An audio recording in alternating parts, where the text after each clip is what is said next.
Welcome, welcome, welcome. We are going to start with the Southeast Overtown Park West CRA meeting, and then we will transition back into our regular commission meeting. One more minute. I'm trying to get commission. You have a couple of forfeits items. We need 4 commissioners on the dais. I think. One moment. I'll go double check. Okay. Oh, that's the saying that these people want the what I was gonna tell you.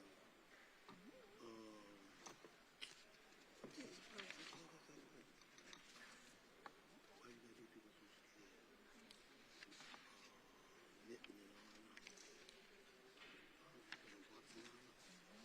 They shit on their name. I don't even know what they're talking about. They're talking some other way about it. I don't know what they're talking about. I just don't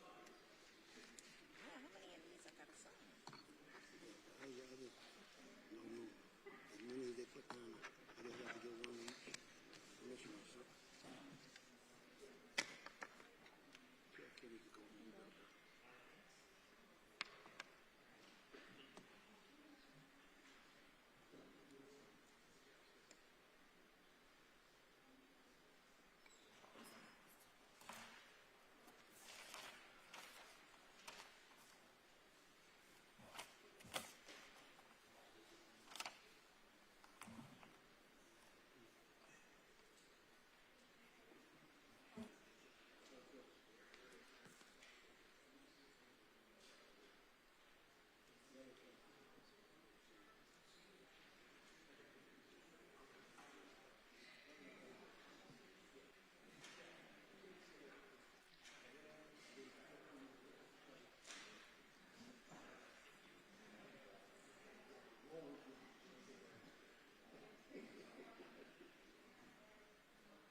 Frank said that they're about less than 5 minutes away, but you need a 4 for the Southeast Georgia Park West. She's not even back from lunch yet, so we only have to. We can give it like 4 more minutes. No, Okay. we need that 4th commissioner. Okay. We've got a few minutes. We're waiting for another commissioner because we have some 4/5 items, and we don't have enough. We don't have a quorum for that. Madam Chair, if you wish to take those items that are not forfeits and prove those until the 4th commission member comes in, we can do it that way if you choose to. Well, let's start the meeting then. Good afternoon, everybody. Welcome to the Southeast Overtown Park West CRA meeting for November 20th, 2025. I'm joined by my colleagues, Commissioner Damian Pardo, Chair of the Omni CRA, Commissioner Rosado, Chair of the DDA, and myself, Christine King, Chair of the Southeast Overtown Park West CRA. I'm joined by the Executive Director, Mr. James D. McQueen, and the Deputy Executive Director, Attorney Vincent T. Brown, and our ever so present and pleasant City Attorney, Mrs. Gibbs Sorey. Good afternoon, Madam Chair. We have 4 items that will now be read into the record by Mr. Brown. Madam Chair, the first item is a resolution with attachments rescinding CRA Resolution 25-0061, a lease to the Black Police Precinct, and authorizing a revocable license agreement for use of the Southeast Overtown Park West property located at 480 Northwest 11th Street, Miami, Florida, 33136. Item number 2 is a resolution establishing an emergency rental program authorizing the allocation of funds in the amount of $500,000 for fiscal year 25-26. Item number 3 is a resolution accepting the committee's recommendation for the top-ranked proposal for RFP 25-07, external audit. That item shall be amended to insert Richie Tandock, PA, as the top-ranked proposer for transparency purposes. There was a minor deviation in the scoring sheet that resulted in a harmless error in the scoring, but nonetheless, the top-ranked proposer still would have been Richie Tandock, PA. Thank you. At this time, I'm going to, Sorry, so there were two other items. You can read those into the record now. Okay, yes, ma'am. Yes, sir. Item number, thank you, Todd. I can read them into the record for sure now.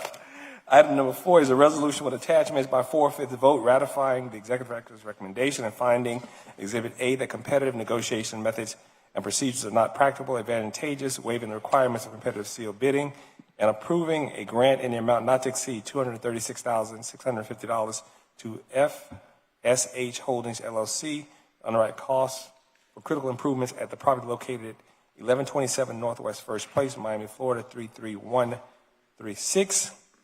Item number 5 is a resolution with attachments by 4/5 vote ratifying the executive director's recommendation and finding Exhibit A that competitive negotiation method and procedures are not practical, advantageous, waiving the requirements of competitive sealed bidding, authorizing development economic incentive agreement, Exhibit B, for development of Block 45 at 152 Northwest 8th Street, Miami, Florida, 33136.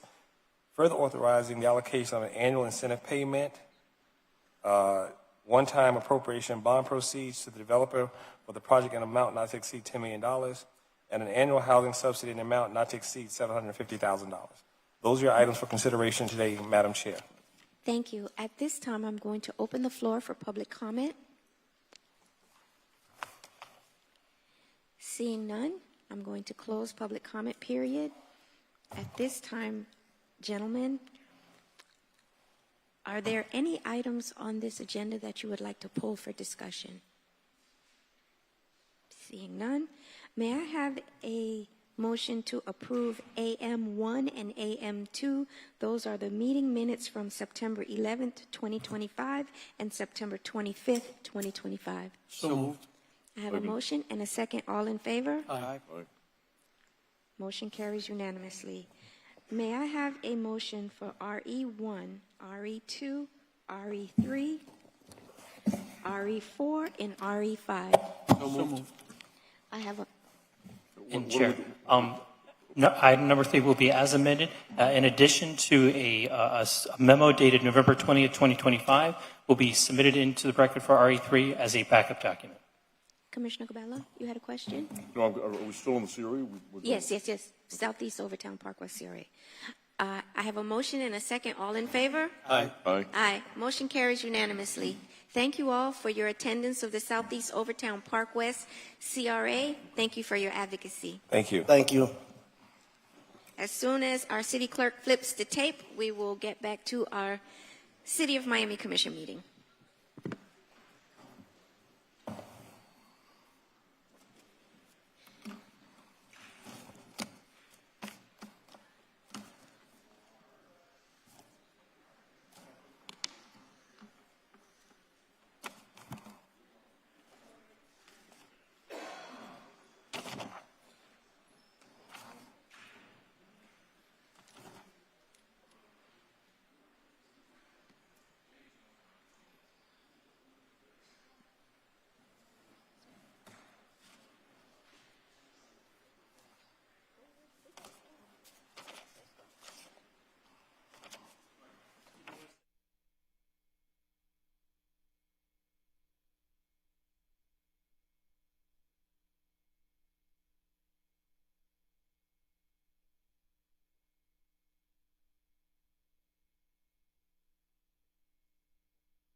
City Clerk.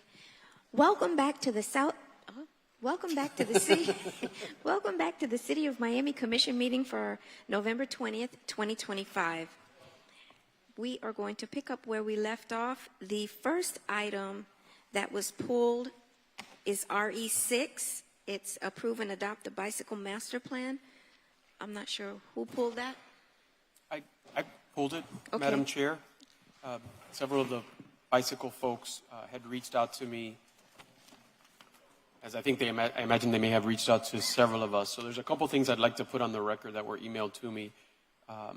They requested, I think, 4 things. That policy implementation guidelines be prepared with input from the cycling community, that that 10 high-priority projects that are implementable be identified, that a 5-year action plan be created, and that there be progress review every 5 years. What I'd like to request is that we defer the item to January and have them present to the DDA, because I know that there's some concerns that downtown stakeholders have mentioned, and so they'd like to have this presented at the Downtown Development Authority meeting for December, which is December 19th, and that also there be a meeting here in the chambers that is both an in-person meeting with a Zoom or Teams option that we can promote so that neighborhood associations and others can also provide some feedback. I like the idea of the community input, and I would also like to be a co-sponsor. This is smart legislation. It's important, and I share the concerns. That's partly why I stopped riding my bike, because I'm afraid. I'm legitimately afraid of, and the reason why I fell off my bike is because a car was coming at me, and I got scared. I hit the brake. I flipped over, bounced up on my hand, broke my hand, and now I'm PTSD, I guess you would say, PTSD. And I'm like, to get to a nice bike trail, I'd have to traverse Biscayne Boulevard, and I'm not going to do that on my bicycle. You can't get on the sidewalk because then I'm impeding people walking and this and that. So I'm glad that you took this up, and I'd like to co-sponsor it. And I understand that there's a request for deferral. Commissioner Pardo?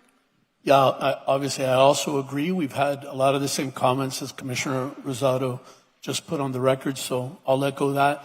And as a biker, I can definitely say I don't actually know anyone who's been biking as long as I have who hasn't been hit by a car in one way or another, including myself, even small, things. And riding, if you're not riding on the street, which I largely try not to, where possible, then you're competing with utility poles, the other pole, broken sidewalks. We need this desperately. I couldn't be more in favor of having this open forum and a Zoom opportunity, and I like the fact that we're doing this and deferring this until the next meeting. What I love about community input, 9 times out of the 10, the community really, they are the subject matter experts.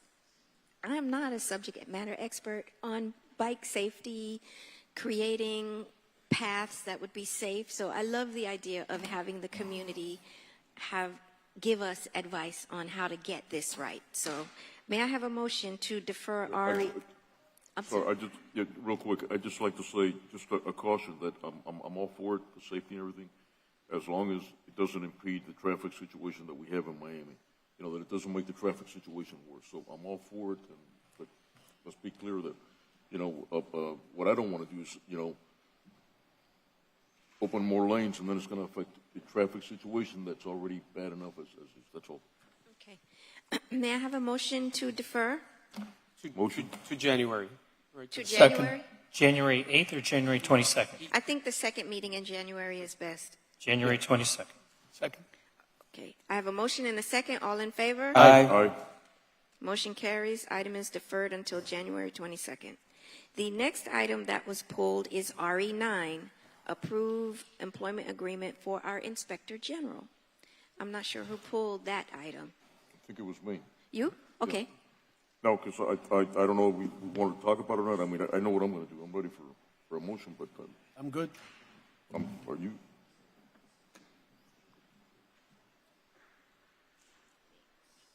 We've got a substitute memo that the city clerk can distribute. I'm also comfortable with this item. I think we've hopefully given everybody on the dais time to be able to process it and meet with Mr. Diaz, and I think it's important to move forward. I know that the change that I had requested is to try to strike a balance between his concerns that there could be a termination for exclusively political reasons, and with our consideration that we would like to terminate somebody if they're also not performing. And so what I had proffered is something I'd seen in another contract where his termination could be made, whether with or without cause, subject to a 4/5 vote, so not a unanimous vote, but a 4/5, but over the span of 2 meetings, which would give everyone time to cool off. If at one meeting tempers flare, Let it it mature. would have to come back. What's that? Let it mature. Let it mature. Let it mature. And That's a good phrase. Now, has anything changed from yesterday, the briefing in this document here? No, what we briefed is what was put in that document, and then the message that was sent after to all the commissioners' offices was after that your briefing. So So what does this entail here? I think that might be In brief? the 2-meeting and 4/5 item. I don't Yes. think that was in the original That's it? document. I think Yeah, that's the change. yeah. the part that was really important to me was the arbitration, so that if he was fired, purely as retaliatory from part of the commission, he would have a place to go that could actually reinstate him if it was found that it was retaliatory. So I'm all in.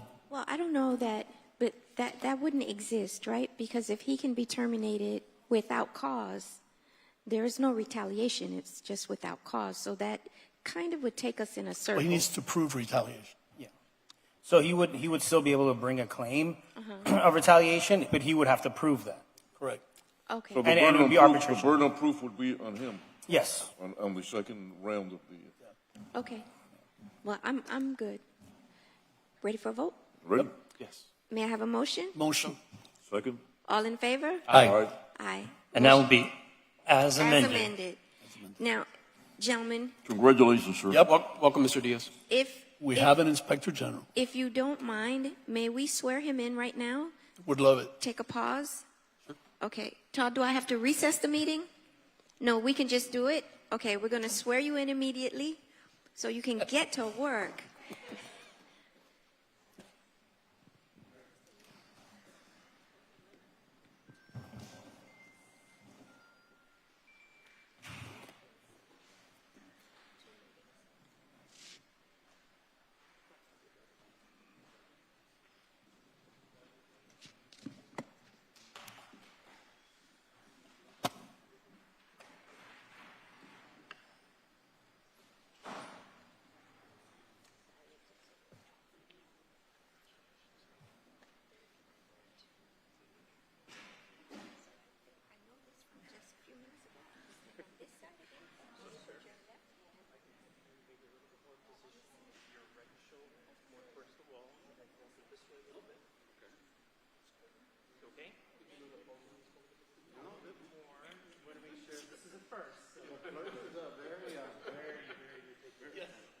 Okay? You're good? Have you raised your right hand and repeat after me? I state your name, I, Antonio Diaz, do solemnly swear do solemnly swear that I will support, that I will support, protect, protect, and defend and defend the Constitution and laws the Constitution and law of the United States of America of the United States of America and of the state of Florida and of the state of Florida, and the charter in the charter of the city of Miami, of the city of Miami, and in all respects in all respect, faithfully discharge the duties faith with the duties of Independent Inspector General of Independent Inspector General of the city of Miami, of the city of Miami, Miami-Dade County, Florida, Miami-Dade County, Florida, to my colleagues to my colleagues and to all of those and all of those I represent and serve. I represent and serve. I pledge fairness, I pledge fairness, integrity, integrity, and civility and civility in all actions taken in all actions taken and all communications made and all communications made by me as a public servant. by me as a public servant. Thank you.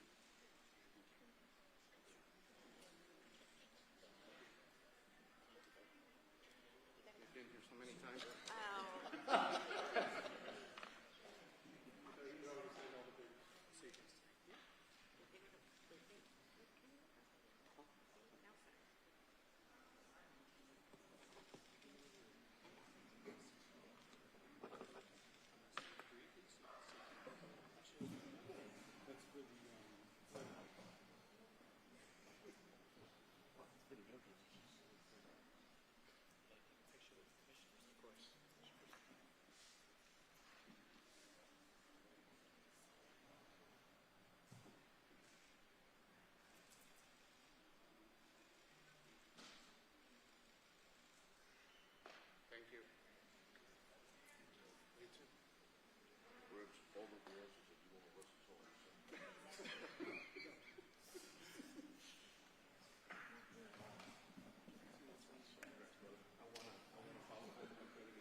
Commissioner Gabella, I believe the next item is yours. Great Bend Water Park. Yeah, so basically, for those that, that are interested in knowing what I am,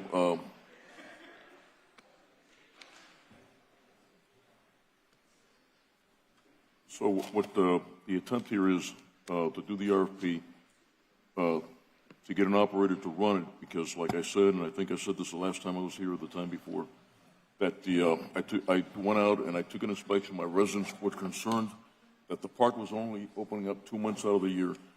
This park was built in 2008 at a cost of $8 million to the taxpayer. I don't know for how many years now. It's been open only 2 months out of the year. And the explanation was that, we only have, that when it gets a little bit chilly, people don't want to go to the park, which is ridiculous because everybody knows that we have, good weather here 9 or 10 months out of the year at least. 11, yeah, 11 and a half, yes. I mean, how many Decembers have we been here, in Christmas, and you have a hot day, a hot summer day, right? So, there's no excuse for this, and my residents want to see the park open at least 7 months out of the year, and I think the ingredients are there now that the Freedom Park is coming, corporate events, so really there's no excuse for what's going on, and that's what this is about. And with your help, I'd like to get that done so we can have an RFP to see who, have a competitive process. Commissioner, I believe this is smart legislation. I can tell you, our weather here is conducive of having that park open year-round, particularly when the snowbirds come. We have 60-degree weather, and they're walking around in shorts and tank tops. Yep. And last year, I ran the Miami Marathon. I ran the half marathon. It was so hot. It was so hot, and that was the first Sunday in February. We have tremendous weather, and that park should not be closed. And with the proper marketing so that our tourists know that it is there, It's going to be a moneymaker. it will be. And it's going to take care of the neighborhoods, and we're going to have a discounted price for the neighbors and the resident city of Miami, all of you guys. So I think it's going to be a win-win situation. I think it's important to provide access to the water as well. If it's only operating 2 months out of the year, it's much better, alleviates some of the stress on all the surrounding, areas that provides access. Yes. I think it's great. Yeah, I agree with everyone. I think this is a great idea. I drive by this property every day on my way home. My kids grew up going there, and I'm often wondering, why it's not open, right? I didn't realize it was all the way down to 2 months a year. So kudos, Commissioner. Thank you. Okay. May I have a motion? Motion. Second. I have a motion and a second. All in favor? Aye. Aye. Passes unanimously. The next item is RE 18, establish policy, provide funding support related to the 2026 World Cup matches. I'm not sure who pulled this item. I did. Okay, Yeah. Commissioner Park. I did. And what I'd like is for the city manager, if you could address the item. Certainly, and we have obviously representatives from FIFA here. They put a request. Wow, we've been talking about this. Or probably- they'd like to address whoever. Yeah, I'll do a quick introduction and let one of them step to the podium if they and kind of add a little further context to it. But for probably the better part of a year now, we've been talking about the city's involvement with regards to the World Cup and obviously expressly the activation of the Fan Fest at Bayfront Park. City's already committed $5 million in cash to the event, and then there was an in-kind request. Started off at a much higher number.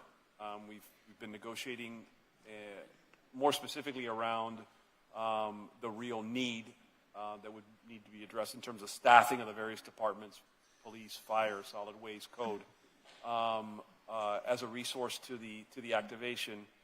We settled in on this $7.5 million number. Subsequent to that, the federal government offered a program for reimbursement through Homeland Security, to which anywhere from 80 to 90% of our commitment will be reimbursed to the city. And so, in the end, the financial lift is not even remotely as heavy as we thought it was originally going to be. So figured it was the appropriate time to bring this to the commission. Before we know, we're going to blink, and World Cup's going to be here, and Miami will certainly be in the spotlight of that. So Really, really excited to work with them on this, and we've been excited. They've been excellent partners. Obviously, this is a signature event and one that really is almost generational. Probably won't come back to Miami for, if ever, but not in our lifetime, given this event's global impact. So with that said, Felipe, Carla, you guys want to jump in? Good afternoon. Felipe Angulo, offices at 235 Catalonia Avenue, here with Carla Fortuny as well as a part of the World Cup host committee. Thank you for giving us the time. And as the city manager just referenced, we've been working closely with the administration on how this number has come up for in-kind services. We've arrived at the $7.5 million number in working in conjunction with the police department, the fire department, solid waste, and code enforcement. We're happy to also elaborate that the Trump administration has allocated $625 million for these funds to be able to get reimbursed for host cities. There's 11 host cities in the United States. So long as municipal partners apply for this grant and we submit invoices for public safety, so police and fire, we're able to obtain up to a 90% reimbursement on that. So I'm happy to address any questions any of you might have. Yeah, so I want to stress a few facts. Number one, this money doesn't leave the city of Miami. This money stays in the city of Miami. Number two, these are services that the city of Miami is expending, period, no matter what, because we're hosting FIFA. Number three, we're able to get what we're going to expend anyway, we're able to get it reimbursed up to 80 to 90% because it happens to be tied to FIFA. So it's not money that we're spending and giving out. These are real expenses we're going to take anyway, and we're fortunate to have this ability to reimburse 80 to 90% of these real expenses that we're going to have to incur, no matter what. So I think we had a lot of questions about it, and I think that was lost in translation as far as the people that have been discussing this item. So I think it's important that people take away that this is actually a big benefit for the city of Miami. Commissioner? Yeah, look, I'm not going to be voting for this, and I think this is a problem in light of all the hardships that's going on in the country with families, having, problems with the grocery bills, with rent. I think this is a slap in the face. I mean, if we got money to do this, then hell, let's give it back to the taxpayer and not, charge so many taxes, yearly. And the other thing is, I'm concerned, the reimbursement that you guys keep talking about, I, for one, am concerned because the Trump administration has rescinded a lot of the stuff that they think is wasteful spending. So I'm not willing to go out there and take a chance and then we're not reimbursed and then all of a sudden we're out of 7.5. That's just me, and I respect everybody else's opinion, but at the end of the day, I can't in good conscience, vote for this. I mean, I was just giving out, I've been for 8 days now on the turkey run, what I call the turkey run, with my wife and all my staff, like 20 of us, giving, out turkeys for 8 days now, and you have to see the need out there of these families. This will be, in my view, a slap in the face to these that we got money to do this kind of thing. This is, FIFA has money, and listen, I've got nothing against FIFA. My grandkids love soccer. I got 2 girls, and the oldest one, Caroline, is married to an Argentine, so it runs in the family, in the blood.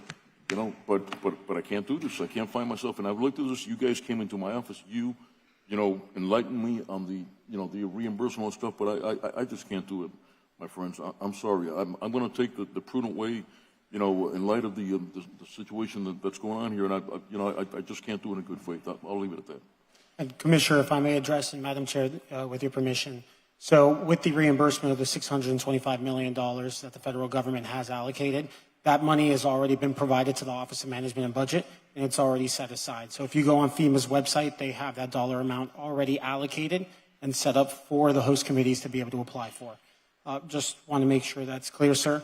And also, when we talk about these dollars, the $7.5 million, those dollars do not leave the city of Miami coffers. They remain in until an invoice is submitted from police or from fire, code enforcement, or solid waste to be able to then be eligible for that reimbursement. So it's the police officers, it's the firefighters, code enforcement employees, and solid waste employees that will be receiving the benefits of this since they're providing the service throughout the games.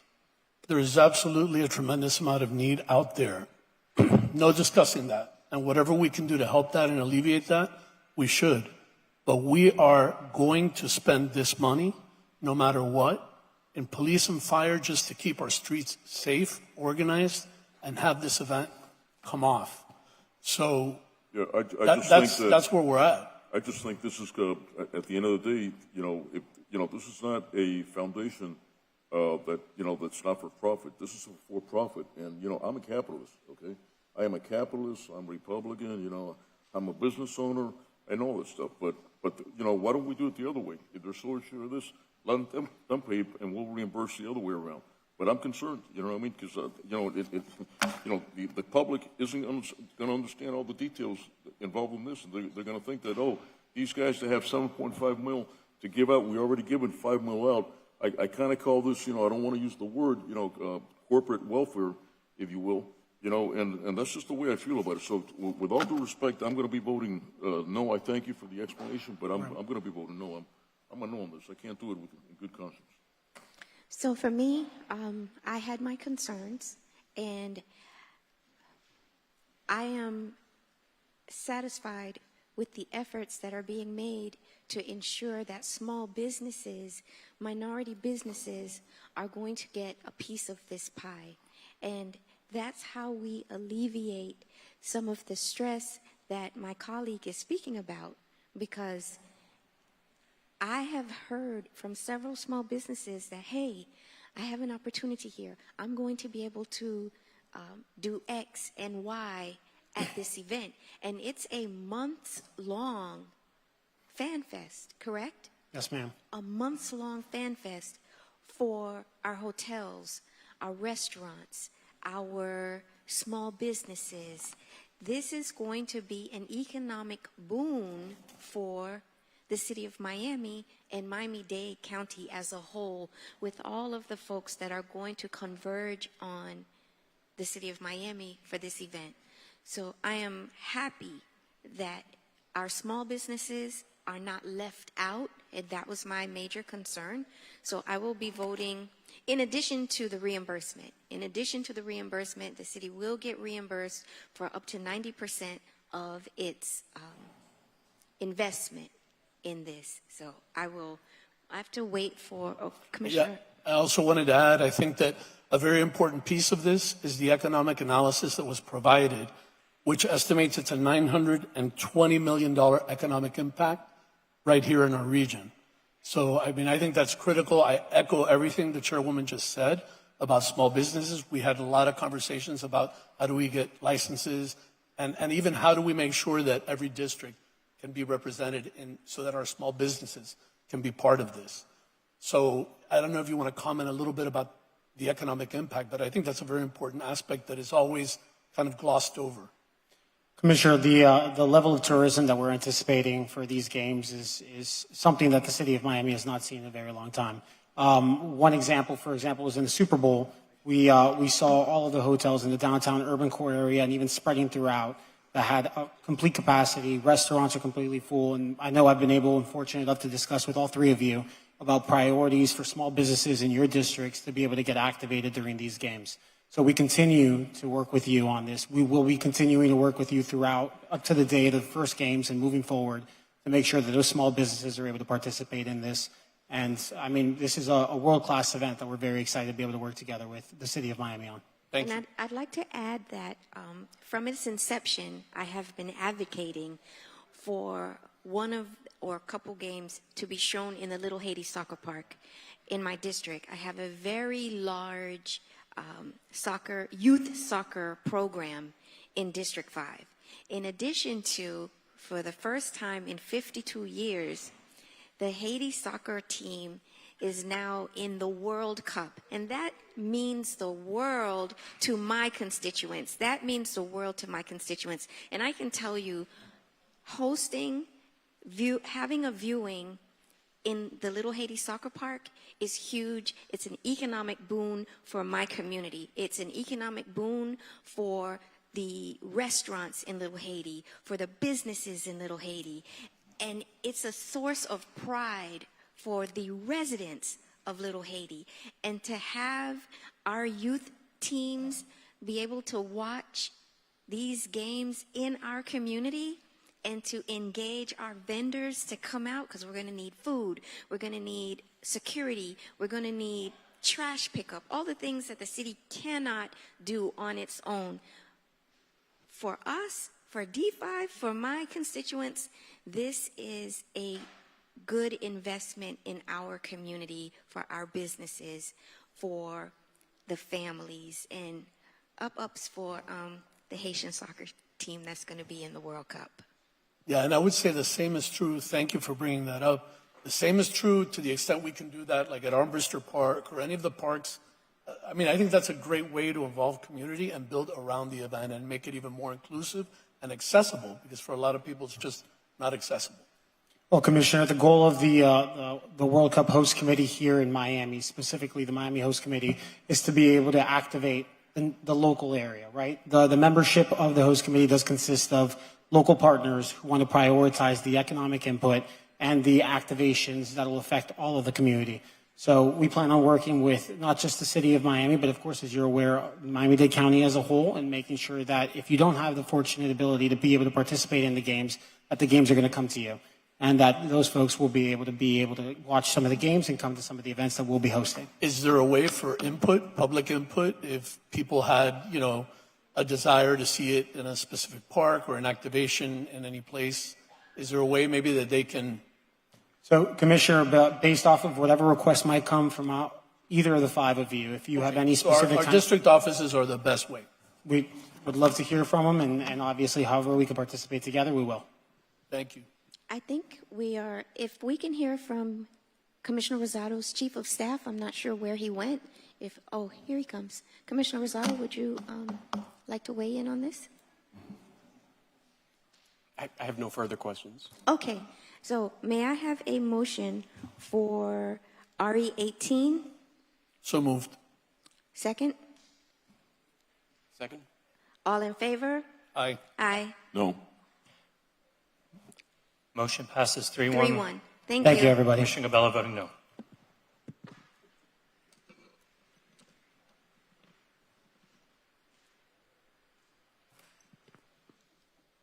RE 22 was pulled. I'm not sure by who. RE 22? My motion, a while back, and then we had deferred this for several meetings. And then I think there was an amendment made that, so in other words, as to the, regarding the coverage of elected officials, if there's lawsuits in our defense. And it was established that I think there's a consensus that we're going to cover ourselves for the first trial, the appeal, then what I call the second appeal, they call it the en banc appeal, and then that's where it stops. And then if you want to go to the Supreme Court to take your case, it requires a 4/5 vote. Did I get that right, my son? Yes. So, And that's what this vote is on, right? right, it basically authorizes the payment in advance of attorney's fees for any commissioner or elected official through the trial court and through the first level of appeal. And just, I know there's a little bit of confusion, but like when a motion for rehearing or a motion for rehearing en banc is filed, that's not really a new appeal. That's just a continuation of the initial appeal. So it would be till basically, in most cases, the mandate of the lower appellate court issues. So in a short term, there's no Supreme Court.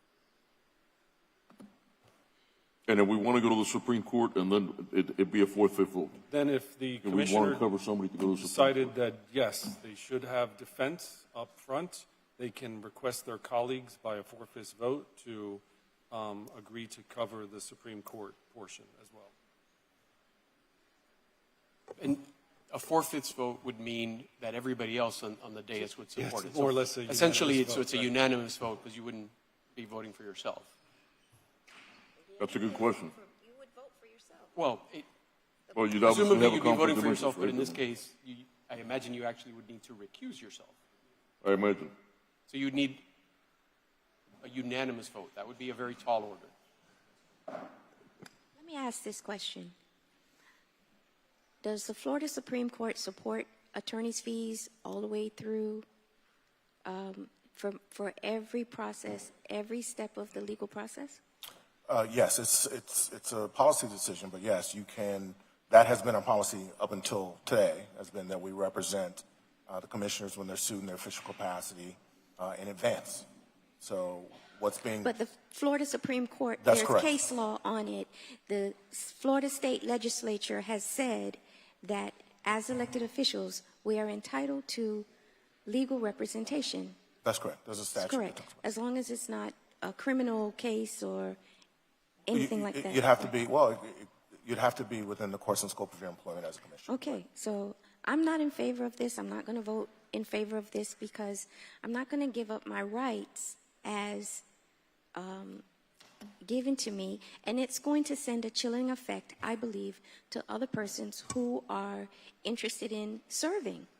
And, you know, I'm going to go along with whatever my colleagues say, but this is a no vote for me. This is always going to be a no vote for me. No matter which way you package it, it's going to be a no vote for me because the Florida Supreme Court has opined, the Florida legislature has said we are entitled to this as long as we are acting in the scope of our work as an elected, and that's it for me. I feel the same way that the chairwoman does. I've had a series of like premonitions on this item. While I understand that it's coming from a responsible place on the commissioner's part, I can just somehow see one of us 3 years down the road and being in this situation and saying, oh, why did I vote for that? So I'm going to be a no vote on this one as well. No, and listen, I'm sorry. I'm going to support the item. I mean, I think if you got that far down the road, you have been found guilty by a court, and you've had the opportunity to do an appeal at the third district, and you've had an opportunity to have an en banc appeal, correct? That's 3 layers. Yep. So if you're all the way down that road and you're still guilty, then you should take care of your own expenses. Correction, city attorneys, please correct him. And please advise how many people have lost on a lower court and then at the Supreme Court has had it turned around. You have not been found. Yes, an en banc request is still, you're still on the first level of an appeal. It's not a second appeal. There have been many cases where we've been on either side of the results where an appellate court has reversed in our favor. There have been some instances where we've gone to the Supreme Court as the winner below, and then the Supreme Court reverses once you get there. So, you know, proverbially, it's not done until it's done, right? It could change at any level. Right. The difference for me is if it reverses, they get their expenses reimbursed. Right, exactly. We're not carrying that cost. Yes, but understand this. What about young people who may want to serve? They don't have that kind of money. They can't take this job. Not everybody is independently wealthy and can afford to upfront legal fees. That's not an incentive that, oh, by the way, if you win, we'll give you back your money. They have to come up with the money first. And there are plenty of instances where people have been wrongly convicted. We don't live in a society where everything is fair. And if it was, I would agree with you, but that is not the case. I don't think we need to belabor this because I just have one question for the attorneys. How many times have we been in that situation?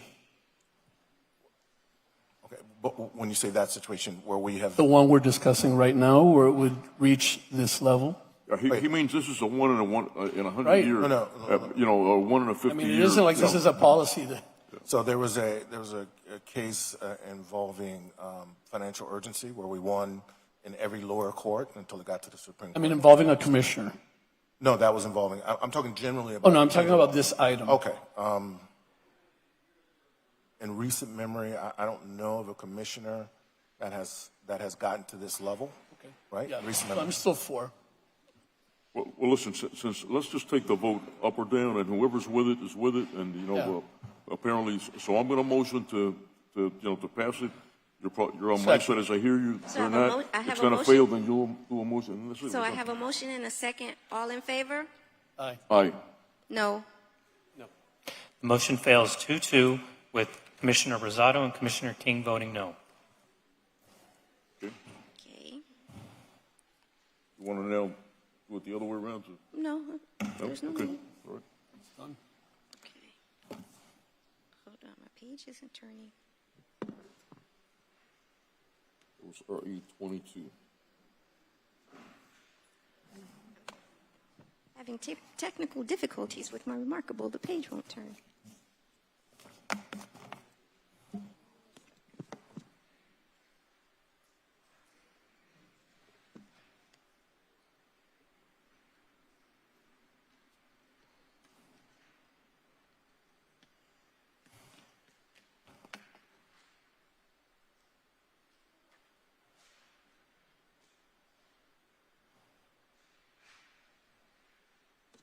This is going to make an argument for Commissioner Gabella because he uses paper and I use technology, gadgets.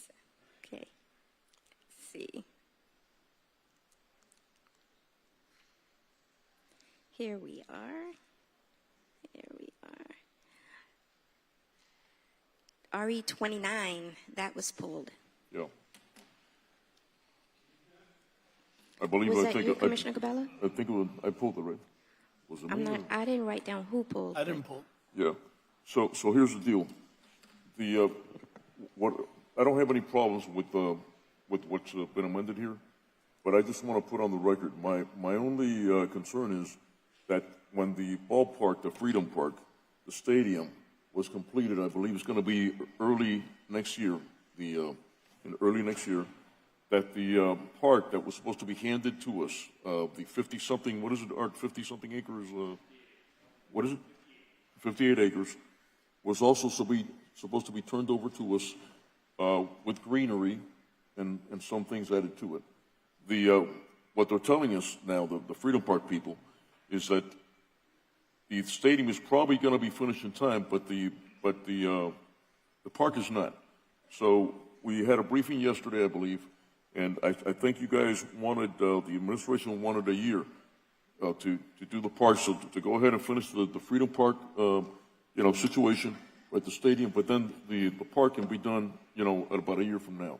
That to me, I stated on the record, was a little bit, too long, okay? And what I want to express and what I want to say publicly is I think we should be able to do it in 6 to 9 months, 9 months, at maximum.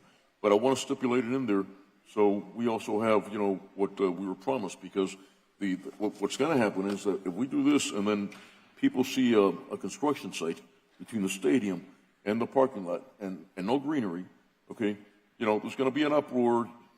What happened? Are they going to do it? And we know you're going to do it. I believe the Freedom Park people are good people. I believe they're respectful, and the company, and I believe you're going to do what you say you're going to do.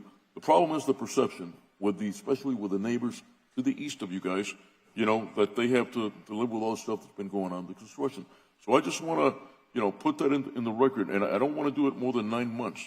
I want to put a stipulation in there that we will live, but, we understand you guys don't want to be in a bind that's kind of our making in a sense, because we weren't ready. Let's call it that without going into the weeds of what actually happened here, because what happened here was I was brought a plan. We started, we want this, we don't want this, this, and that, and then somehow it blew up to 47 mil, was it, or somewhere in the 48 mil, and the maximum was 27 mil. So we were about 20 mil short. This is really what happened. So we need to go back to the drawing board, identify the basics of what we really need, and then the stuff that you're going to do later on, but you need the infrastructure to do it, so you lay the groundwork, and we don't have to tear up again and waste money on it again and then go back and build something else. That's the idea here, right? And so that's it, right? That we're pretty much on the same page, and I'm good with a maximum, we'll shoot for 6 months, maximum of 9 months. Okay. Well, for purposes of that conversation that we had yesterday, and Iris, obviously you weren't privy to it because this was an internal briefing, right? Yeah, this is a briefing. We talked about that intentionally. We brought this item in sort of 2 parts, right? There's this amendment that's here now. We're going to address the park deliverable and milestone in the subsequent meeting. This entire sort of situation was really brought about by the fact that we really wanted to improve the scope of the park.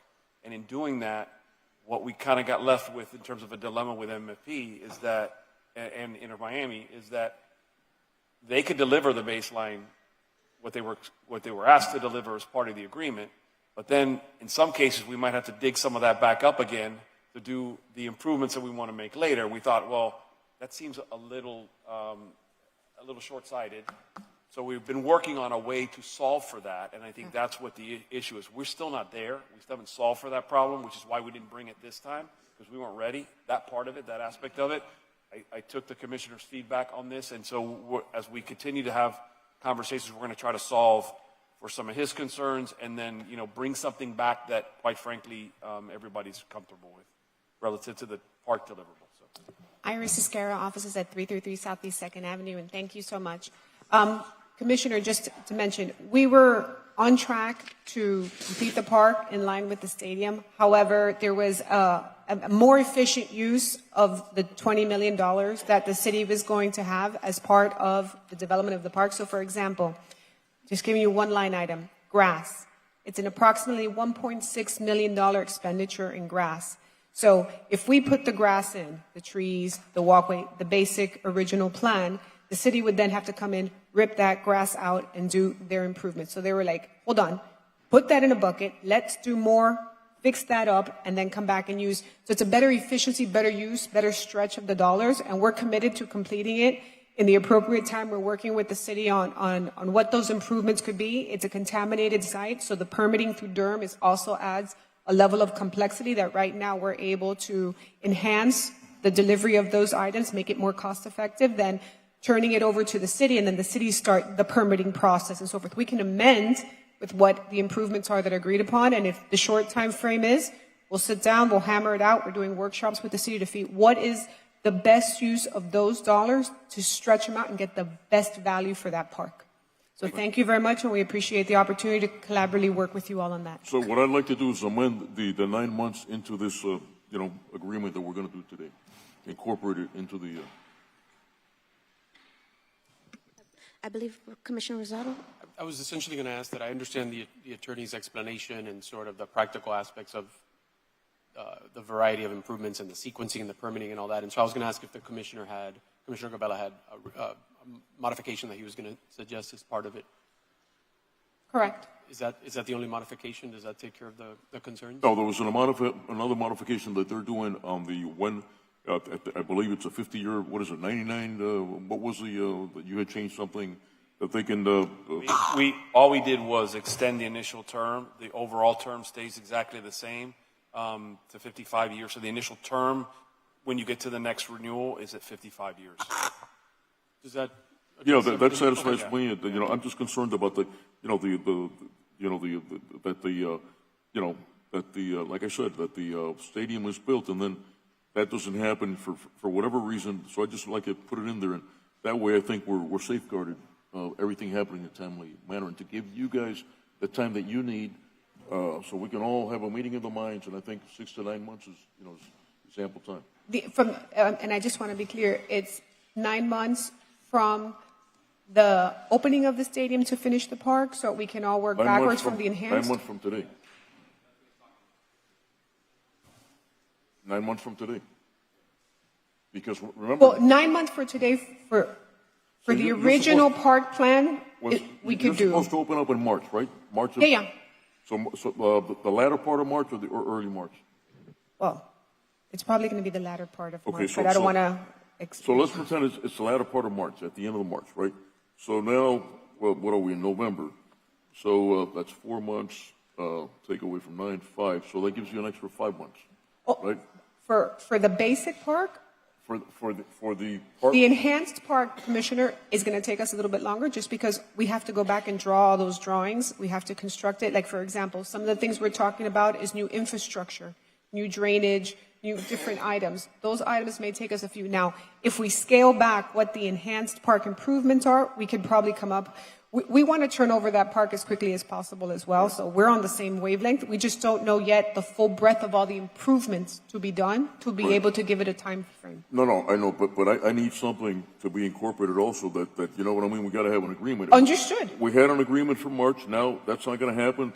the stadium's gonna come online, because I know your contract and all this stuff, Right. demands it, I got that. And I don't wanna interfere with your, in hampering you guys, of not getting. If it could be. Right, but I need to have it also for my residents that, that, hey, okay, the stadium's gonna be built, they were promised everything was gonna be built together, handed over, now it's not, we understand, but not a year. Oh, no, I get you. If it Not a could year be, from, if you if it could be guys- 9 yeah. months from when you tell us what the enhanced park improvements are. So the way what you're saying is that, I say 9 months from today, so really that gives you 5 months extra, really, is the math, right? Do the math. But for Right. the basic park. Yeah, for the basic park. Oh, no, I for thought the we were. part that you're gonna turn over to us. Oh, got you. I have misunderstood. I thought you were talking about the enhanced park, because the enhanced park has a lot more work to be done. And I don't know if I misunderstood. I apologize. So what I'm saying is that when the 9 months come due, so we're January, February, March, April, May, June, July, August. We're looking at August, okay? By August, we should have the basis of, the utilities should have been laid already. We should have already decided on what we need, and therefore the utilities laid, the groundwork, and grass at least, and maybe a trail. You know what I mean? And then do the basics. Let's do the basics to get to the 28 mil is what I'm saying. And then from there on, somebody put 12 pickleballs, or we might not need 12 pickleball courts. Right. Somebody could, and I talked with this. We went over this. Yeah. They put the bathroom, and then you have that center that I can't remember what it's called. There's a building structure in the But- center. Well, if you're going to have bathrooms there, why do you need, a couple of feet away another bathroom? That costs money there. That was, I think, to bring a pipe there, I think it was like $250,000, right? So we can eliminate that because we're already going to have bathrooms in that, building, right? And that's what I'm talking about. Go to the basics, see what you need. Okay, you need grass, you need a jogging court because everybody's going to jog, walk. I think you need a pet, a park for the small pets and big pets. That's a Right. necessity. And we start working from there until we get to the 27 mil. Okay? Understood. And That's we're what I'm on saying. board. The only thing I just want to be clear of is from what kicks the 9 months. Because as soon as you guys tell us. August. I'm saying August. That's the deadline. That's what I said from today. You guys were supposed to deliver it January, February, March, right? Correct. Now we're March saying we're is going to the give you another basic 5 part. months, right? So really, what it is that what I'm saying is we're going to give you another 5 months. In other words, you guys are already going to build your stadium. You got your certificate of operation, whatever, in March, in the latter part of March, and then in August, let's say September. Let's make it 6 months. In September, okay, the latter part of September, then the park, you turn over the park to us with greenery, Iris, with the basics. this is a bit of a shift from what we were talking about. So And it's it is. So we're sort of going back to the original scope a little more, leaning harder on that, so that because his concern is, and So is it I a can middle appreciate- ground, meaning the Yes. basic? Yeah, it is Oh, more of oh. a middle ground, but he wants to see the park, especially for that neighborhood to the east. Oh, yeah. The basic scope that we had always talked about, that at a minimum has to be delivered. We don't want to see a construction site in September. We do not want to see Understood. a construction site. I apologize. I thought it was the complete park with all No, that no, stuff. There was no, no, just no. construction-wise, we would not be able to do No, I'm not. that. No, a park, the park that you guys are supposed to hand over to us. Yes, That I'm part. clear I'm now. talking about that part of it. That's all. Enhanced as much as possible with whatever we can get all by September. Right. I'm clear now. I apologize. I thought it was the big park. I was like, No. oh my God. No. Okay. No, I think that works. That works. Thank you so much. Vice Chair. If I can, and I think I comprehend and understand what Commissioner Gavela is trying to get accomplished. The only thing that I heard here was Durham. And anytime you deal with Durham, They're a problem. it's correct. And it's out of our control. You don't know what they'll do. I think in that 9 months frame that you're giving us maximum, you got to give some leeway because no one's got control on Durham. And if we can't get it done with Durham, then we're going to be, foolish to try to push it, and then we got to come back and tear up whether grass or anything else. Right, we don't want to do that. So, yeah. So I think the only thing that I would include in here is give some leeway if there are Durham problems and without getting the permits and so on. But here's the thing, Durham was also always a consideration with you guys, even for the March deadline. We have currently right now a Durham permit that is the one we're currently working under. We would have to revise that permit with whatever the enhanced improvements are going to be, put that in to the permit. They have to approve it, and then we can complete the work. But we have an active permit, which is already months of savings I of think time. we're fine given this pivot. I think we're fine if we're moving off the original, the latest sort of conversation we had in strategy. Understood. I think we're fine from a Durham perspective. If for some reason, because we're not delivering the full sort of enhanced park at this point, where we're not going down that road. Understood. So I think if there's, for any reason we run into a problem, come back. I'm sure the commissioner will be reasonable with regards And we to can To track have it. something on paper, Yeah. to have something on paper that we can work with. Yeah. I mean, I'm sure, I mean, if like Commissioner Carollo is rightly saying, you have a problem with Durham, I'm sure that you come back, you explain it. No, and we can keep you know, all and then briefed it's a on month where we later, are. hey, it's a month later, big deal. But the point is to have something on paper so the residents know that we're taking care of business, you know what I mean? That I'm clear. Things are going to be done for them. Perfect. Okay, so we could include in there if there are delays because of Durham. Yeah. They would bring it back to the commission. Yeah, that's good for me. Okay. That'll work for me. That works. Iris, just question if I wasn't sure about a number yesterday. Did we clear that up? Was Did I it- right or were you right? It was 3%, ma'am. Okay. Anyone else have any comments? May I have a motion? Move. Second. All in favor? And Chair, my apologies. Yes. Mr. City Attorney, you clear on the amendment? Yes. Well, the first issue was whether it was being amended. So you want this item amended to have the language that we discussed. We will, yes, we're clear on the language. With and we'll the get it. addition on the Durham part. Yes. That we included. My team's on it. Okay. Understood. Thank you so much, everyone. I have a motion and a second. All in favor? Aye. Aye. Aye. As amended. As amended. Thank you. Commissioner Pardo, you'd asked to have PH 13 heard in the afternoon after the break. Would you like to hear it now? Sure. Okay, let's go back to PH 13. Commissioner Pardo? Yeah, I'd like to have the city manager and the developer explain how this transaction makes sense for the city. All right. So let me start by saying there's a lot of dialogue around a giveaway. And I think for most people that have not really put this entire deal into context, I want to do a little historical reference. So this property that we're talking about was leased to a developer 27 years ago. So this is we're already 27 years into this agreement. More or less. I mean, don't tie me to that exact number. But this is an existing leasehold. It has very specific terms and conditions, and it has a very specific cap on the entitlements, right? You can't go in there and build 500 units because it's not allowed. What was approved by the voters and what was approved as part of the original lease, put a cap on the number of units and the number of hotel rooms you could put there. That has a value, right? So when the appraisers did their valuation, yes, they did a valuation as if that 3.2 acres had no encumbrances on it, because that's required by charter, right? But it's unrealistic because this has a lease, right, number one, and it also has caps again on the entitlement.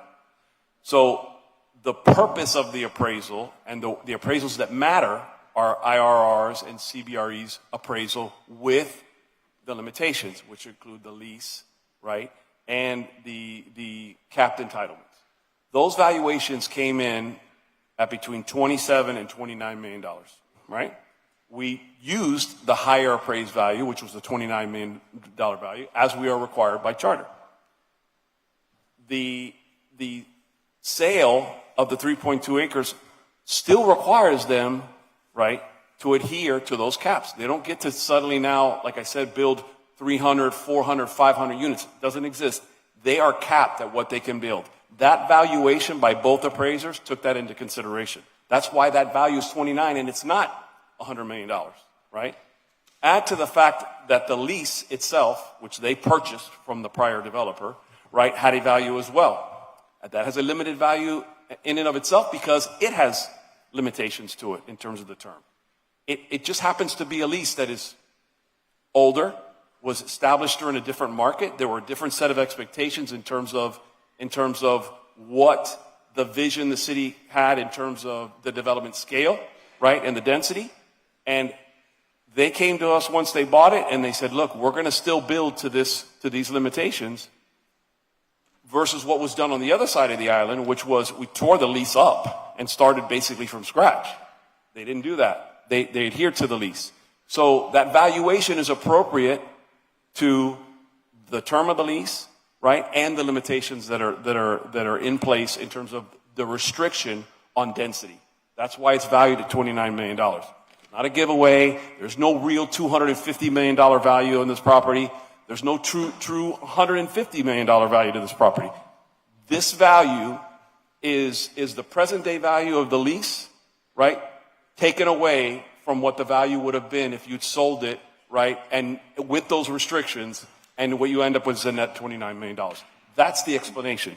People can frame this, they can massage it in whatever way they want, but there were two appraisers who valued this deal based on those specific lease terms and the entitlement cap, and that's the value they came up with. We went with a higher value, and that's what's presented here. In the end, we've spent 20 plus years with this property in the condition it's in. We're on the precipice of finally be able to realize this development opportunity, which, by the way, isn't even just about a payment, right? There's real estate tax value that comes to the city in terms of the value of the improvements. We're going to get this now on both sides of that island, when both of the sides of the island up to this point have been way underserved and way underutilized in terms of city assets. So I happy to continue to defend this. I think it's a good, deal for the city, and quite frankly, where the city will be financially as it relates to these two development programs, will be light years ahead of where we've been for the last 2+ decades. And then I don't know if you want to add any context to that. Mr. Manager, while Mr. Mitwani is standing up, do we have an estimate of what the city's property tax revenue would be once the project is built? Do we have an approximation of the annual value to the city? They may have done it as part of their pro forma because they obviously pay it, but I don't know. I don't have that offhand.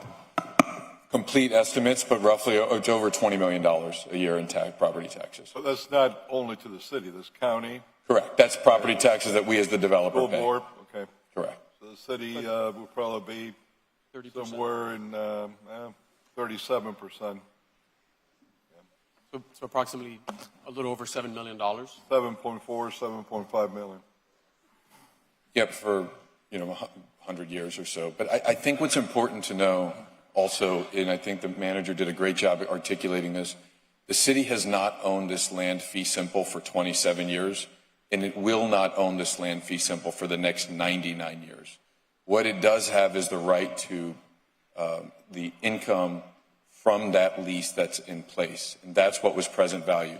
In working with the manager and with Larry Spring, they did ensure that the appraisers took into account a residual land value 99 years from now. So that was taken into account. It was clear direction from the manager and from Larry, from Mr. Spring. And so this process has been heavily negotiated with your staff for the better part of 10 months now.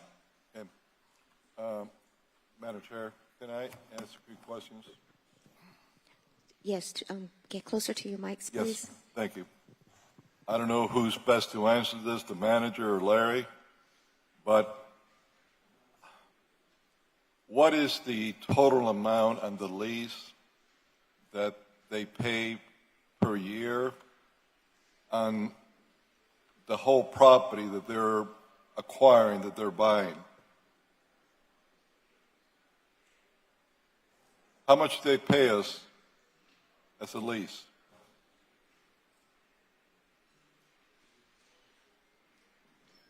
Yeah, it's approximately, Andrew can correct me if I'm wrong, it's around $828,000 a year currently. 828 approximately.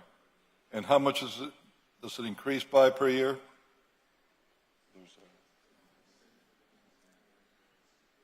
Fixed for the next 10 years and then a CPI increase after that. And is for how many years? 99 years. When did they get the 99 years? Because when it first was given, it was for 99 years. So how did that happen? The 99 years starts when we start construction. This was part of the settlement that the city had under the previous Okay. developers. The 99 years that was the original lease was changed as part of the settlement that when construction will begin is when the 99 years will begin again? So to be clear, it was a 75-year lease from when the developer, correct me if I'm wrong, because this was before we owned it. It was 75 years, I believe, from when the developer had it. As part of the settlement, it became 75 years from when construction commenced. And as part of the referendum last year, the 75 years was increased to 99 years. Okay. That's explained. Now, how many acres do we have there altogether? Combine everything.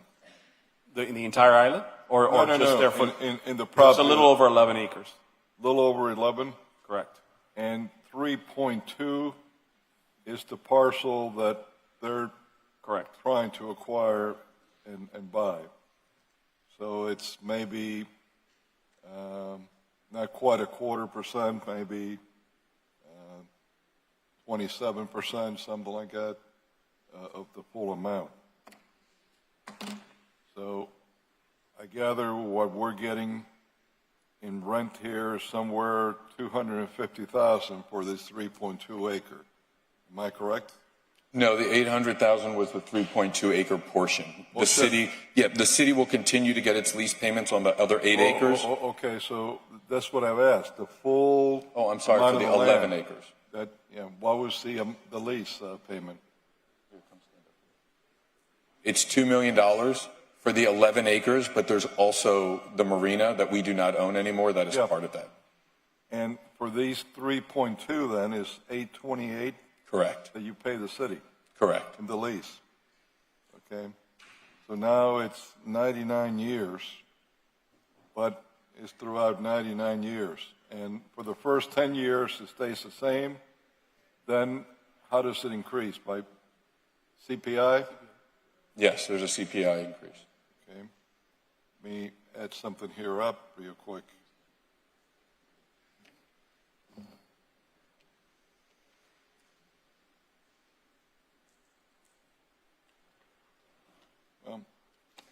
There's another, Not even counting the CPI increase after 10 years, which will give you 89 more years with a CPI that would increase the amount. You're probably going to be looking at an average of about 2.5 per year, unless things get real ugly with the $38 trillion of debt that we have. Then it'll go sky high. But let's look at the average from the past. About 2.5 per year. Some years is higher, some years is lower. Just based on 89, the 99 years is 82 million, a hair just below, that you would have to pay the city. And if we start counting 10 years from now, the rest of the 89 years at 2.5% and compounding that, you're looking at a heck of an amount that the city would have gotten throughout that time. I don't know, I'm just throwing a number out. It would definitely be somewhere in the area of maybe getting closer to $200 million, maybe even much more. I don't know. I don't have a calculator to calculate 89 years times 2.5 and then compounding each year. That's a lot of money, tremendous amount of money. I can't believe that the present day value of that money is only $29 million. And where I stand is if that's all that it's worth, well, keep your 99-year lease.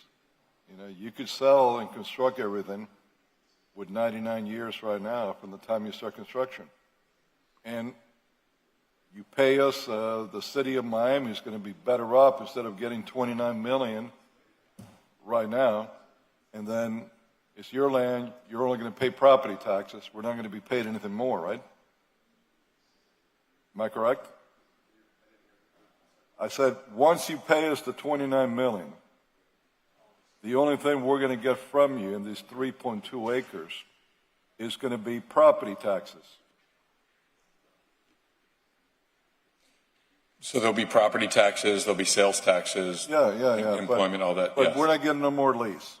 Right, So the lease, there will be no more lease From payments. something that could be maybe $200 million, maybe a little more, maybe a little less, throughout the life of this contract, to get just $29 million now, as a business person, I would say, you know, Yeah, just keep paying me the lease for the city's future.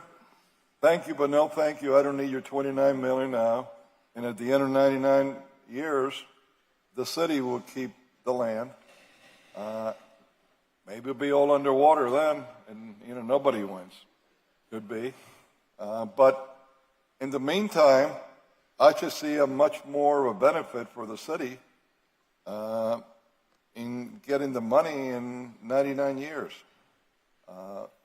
I just don't understand why you have a problem in building this with a 99-year lease. You shouldn't have any problem. There's another problem here. I agree with you, what you're saying. There's another problem.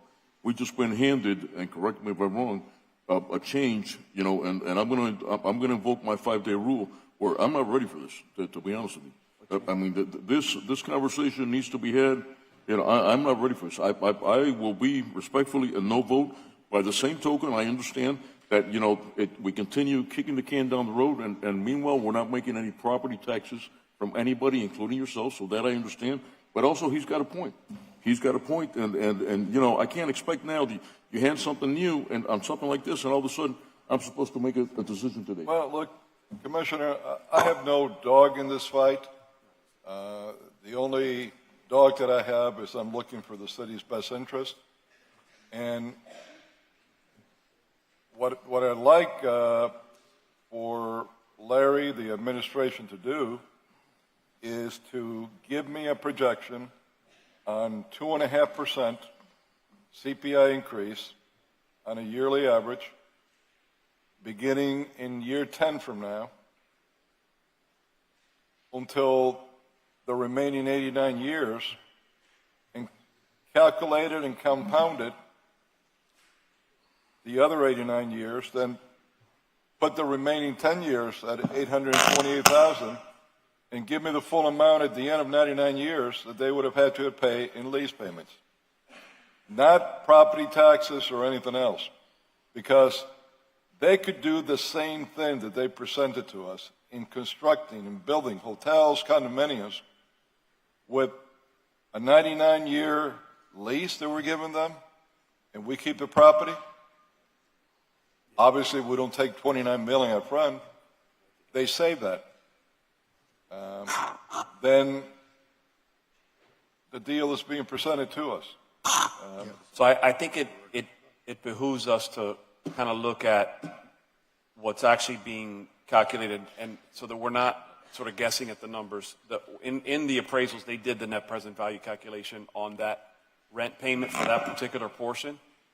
Remember that although rent increases, the value of the dollar 50 years from now is worth a lot less than it is now, right? Might not be worth anything. Yeah, it might not be worth anything. So the net present value of that structured lease payment over the life of the balance of this lease is actually $27 million. Well, I understand all that, but I want to see the amount at the end based upon what I've asked.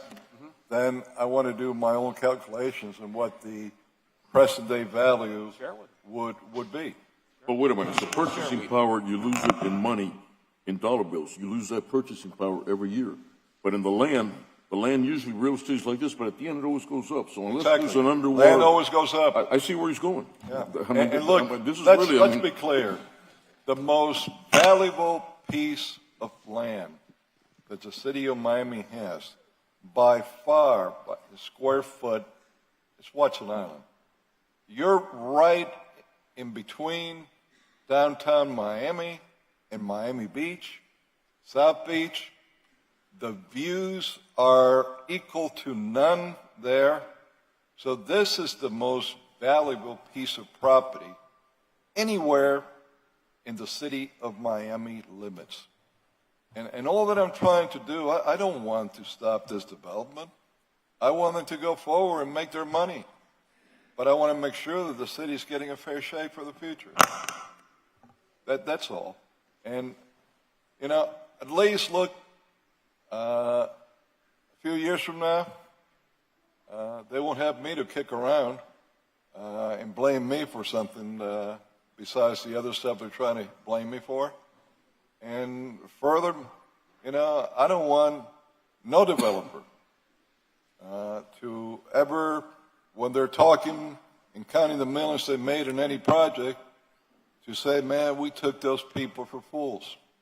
At least let them say that there's one guy in there that knew how to add and subtract.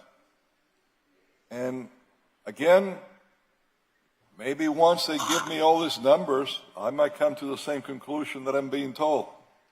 But right now, I just think that, you know, I want to see, not guess, at what the final number could be 99 years from now, when all of us aren't going to be around.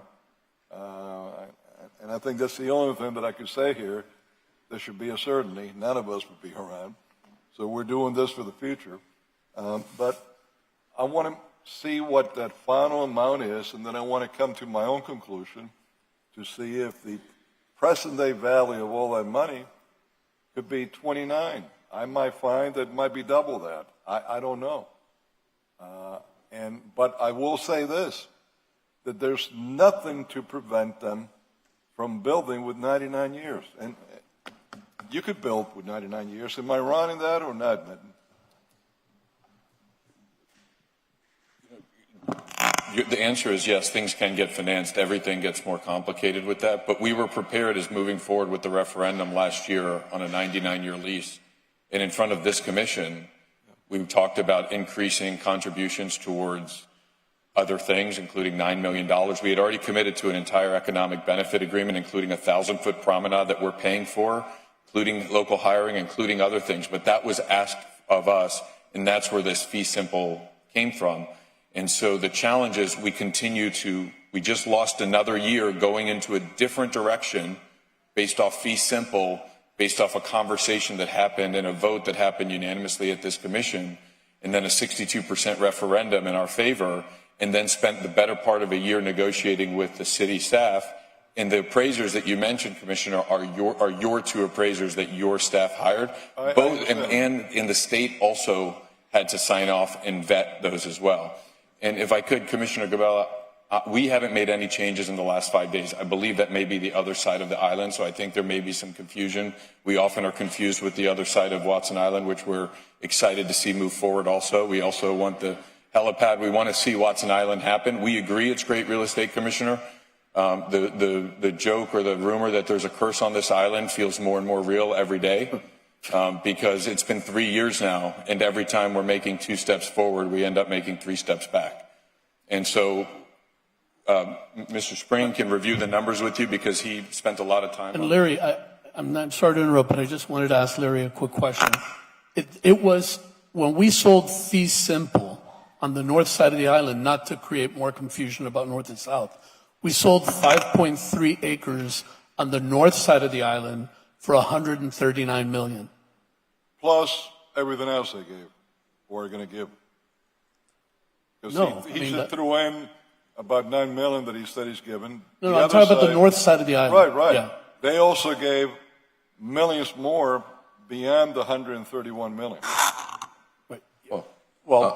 But let's clarify that too, because that is what 4 times the number of units that this has entitled to it, right? It's 6 times. It's a much bigger project, a lot more value added, and their payments on the value spread out over time. By the way, it's not coming up front. It's not front loaded like this is too. So there's a lot of considerations in terms of the economics. Well, I'll give you that. Yeah. So I mean, it's just it's a different deal. And look, if it weren't the problems that we went through on this property, this would not even be a question, because the price, I think we all would agree, would be tens upon tens of millions of dollars more.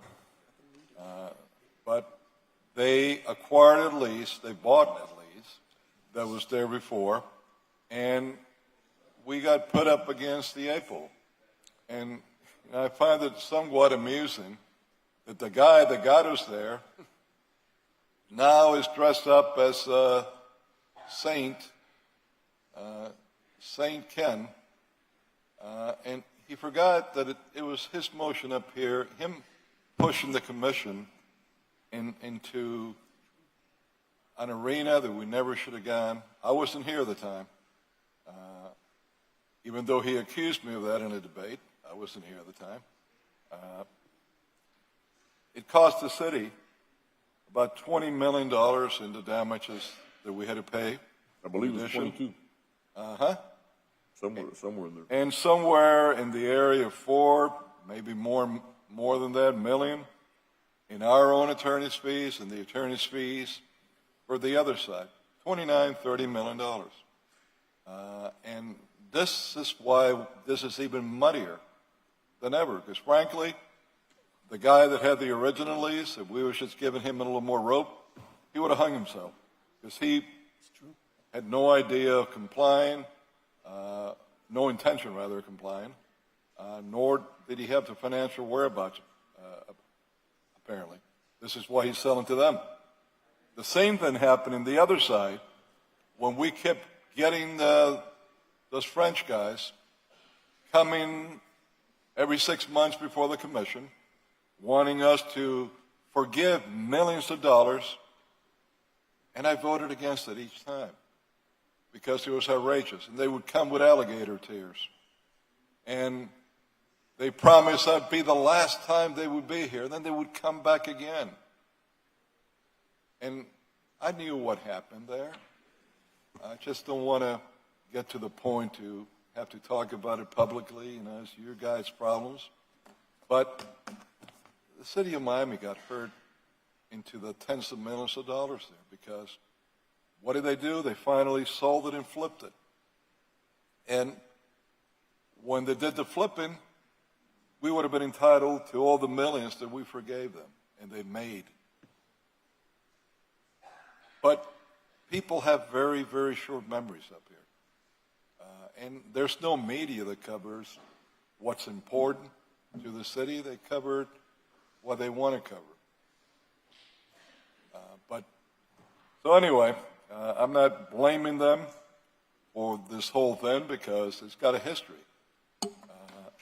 But I need to be sure, Nitin, on what this really is worth, because I don't want history to say that, hey, I was part of approving a real bad deal for this city, what some would call a giveaway.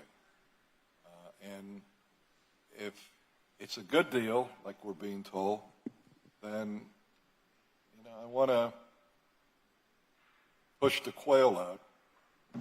It was taught to me that saying by Flush the Quail by some southern gentlemen that took me quail hunting and showed me how to quail hunt. And I want to flush the quail here. And if everything's what I'm being told, then let's put it out there so there's no doubt. If it's not that way, then I'm going to expect either for you to go forward in your 99-year lease or to provide additional dollars if you want to buy it. I believe there was a response to his question with respect to mathematical calculation. Well, he's going to have to go through it. I doubt it if he could. If you don't have the mathematical calculation, I don't want to hear any. He asked a specific question. If you can calculate year 1, year 2, year 3, that's how you asked for it? Well, this is going to be 89 years on 2.5% increase So if every it's going year to take you some compounded. time to make that calculation, then I'll move on to Commissioner Pardo's question. I think they may have an answer. Through the chair, Larry Spring with Achievement Consulting Group. Commissioner, that calculation that you're looking for is in the appraisal, so I can give it to you right now. Go ahead. Is there? Larry, what I'm going to ask, I'm in the same boat. I'm not going to go for this today.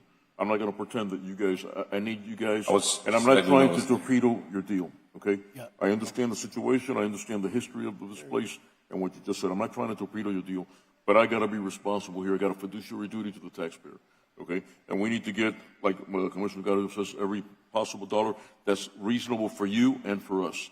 So what I would like is for you guys to walk me through the numbers so I can understand the numbers exactly and what we're doing, and that's what I asked. That's not going to be done today, okay? So as for me, I'm a no at this minute, and I ask for you guys to meet up in my office, wherever you like, and walk me through the numbers, you know what I mean, for an hour, 45 minutes, whatever, so I can understand exactly what is going on here. Okay? Commissioner Pardo? Yeah, I just wanted to Hold on. actually follow up with where I was going, Larry. Originally, I had made the comment it was $139 million for 5.3 acres. What we're looking at now is 3.2 acres. And correct me if I'm wrong or if I misunderstood something. The two appraisals that the city ordered, our appraisers, looked at that value, looked at that comp, and looked at the present value of those lease payments to come up with a today value of what is fair and market price. For a property that is not fee simple, it's a restricted property. All of that impacts value in a large way.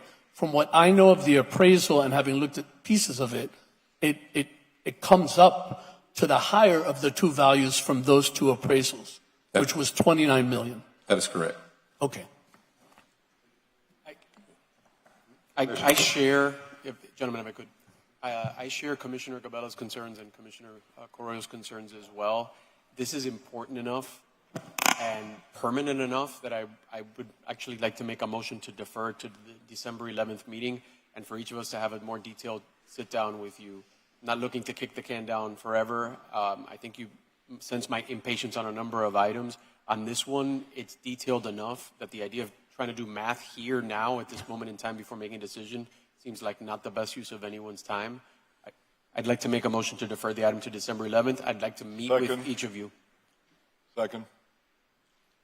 And So I think we've done this Should be right back. a second, if I may say this, Larry, you give me what you have there, because what my quick calculations, and I didn't take my smart pill today, by the way, shows me that beginning, first 10 years stays the same, beginning in year 10, so you got 89 more years. By the end of year 89, the yearly payments would have increased 290%. So 290%. Now, I think 290% is, you know. So to give you the details, you were starting off correctly. The net cash flow on this starts out at $939,000 a year, and at the end of it grows to $12,024,000. Okay. But the You add present up all, value, if you add up all the years, Right. the whole 99 years, what does it come to? I have to do that simple math. I thought you told me you had it. Yeah, I do. I have it here in front of me. It's not summarized because Can it's you the just present humor value. me at least? Can you give me the Yeah, I'll amount give it to you before the right- meeting is over? Before I leave here, you'll have it in your hands. And it's based on what percent per year increase that they used? Yeah, Commissioner, both appraisers did exactly what you said, which is they took the rent every year. Yeah, but what And was the interest rate on the CPI? For CPI, there's a floor of 1% and a ceiling of 5%. Both appraisers use a 3% over the whole 99 years to grow to that number. Okay, so I was very conservative with you. I used 2.5. Both appraisers did exactly what you said, including the value of the land, and then discounting that back by the 99 years. The other piece there, and which is why both of them came within a couple $1 million of each other, because the difference there is the discount rate. The rent is established in the lease, but just as a point to Commissioner Pardo's, the other side of the island, you mentioned $135 or $139 million. Regardless of when that money is being paid, because ours is being paid in one shot, that was for 600 units. So even if I'm not looking to change your mind, we'll take the deferral, we'll sit and do the math. But just simplistically, 600 units on $139 million, That math is much simpler to do. Okay, but how many units do you have? You have 105 is what we're restricted to. condominiums, but then you're going to be able to do, what, 150 hotel units? Our program is approximately 80 hotel keys.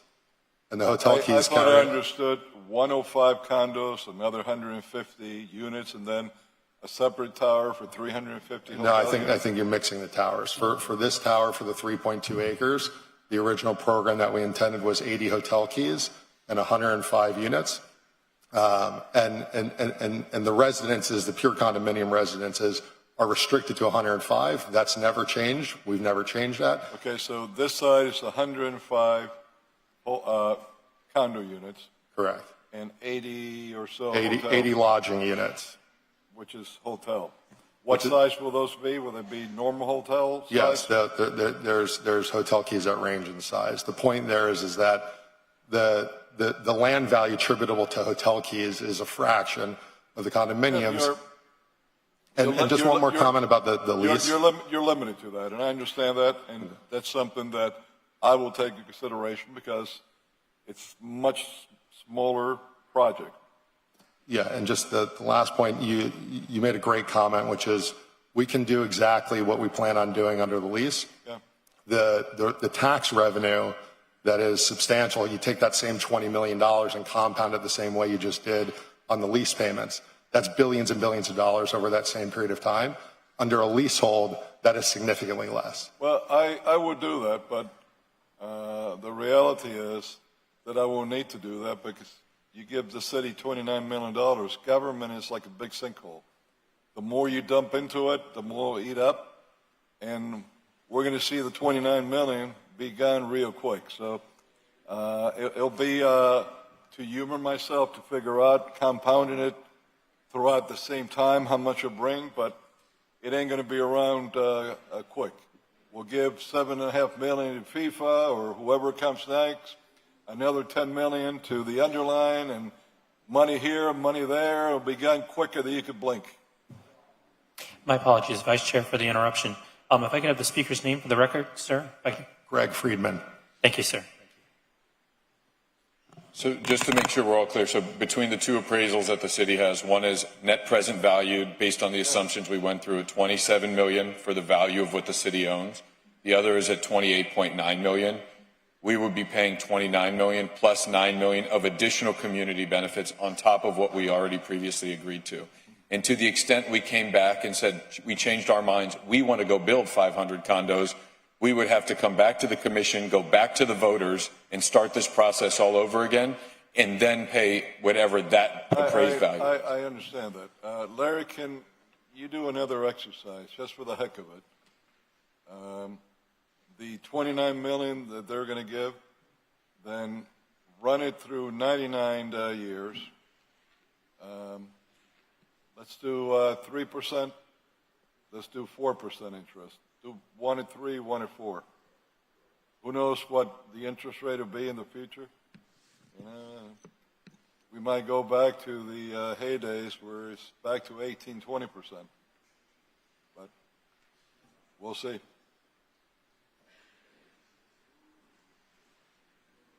Okay, so what are we doing here, folks? Are we We're deferring. It's a deferring motion here? to defer? Okay, so Oh, there was The a motion motion is to a second to defer. defer. Wait, Yeah, who- Chairman, when you had stepped out, I made a motion to defer, and I'd like to add to that motion that I'd like the administration to create a one-page document summarizing the deal, because there is a tremendous amount of misinformation, misunderstanding out there in the public consciousness that I'd like to nip at. okay. I think it's important that that's done because this commission cannot look like it's giving property away. So I think it's important for the city's future that you do that. Okay, I'm not in favor of a deferral, but it's whatever my colleagues agree on. We have been going through this for years. We've negotiated an extensive community benefits package. And fun fact, the voters voted for this. This is not something that we're making up. This is not something that we've taken on ourselves. This is a referendum that was approved by the voters, not us, not this commission. There are several compelling arguments. I just want to put one thing on the record with the manager, because in addition to the $9 million that is being for community benefits affordable housing, the city is contributing $9 million for affordable housing for all of our districts for us, because while Watson Island is situated in D2, the other districts will not benefit from that. And I was very vocal about that early on, because my constituents are not going to Watson Island to go to the park. They will not. So I was pleased with the deal that we as a body, with the exception of you, Commissioner Rosado, created with this. And I thought that it was good for the entirety of the city of Miami. And I still do. I, again, do not like this where we go back and forth, and at the time, at this time, then it's as if we all have amnesia.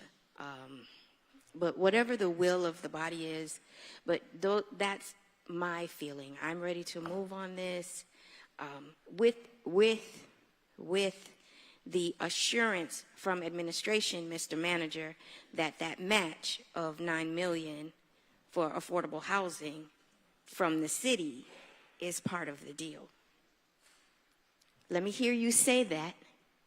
I'm happy to commit that $9 million. And infrastructure. Oh, and infrastructure. Right, and or affordable housing and or infrastructure. So I believe that there's a motion on the floor. When I stepped away, is there a second? There was. There was a second. There's a motion and a second. All in favor? Aye. Aye. No. This is to bring back next meeting, December Yes. 11th.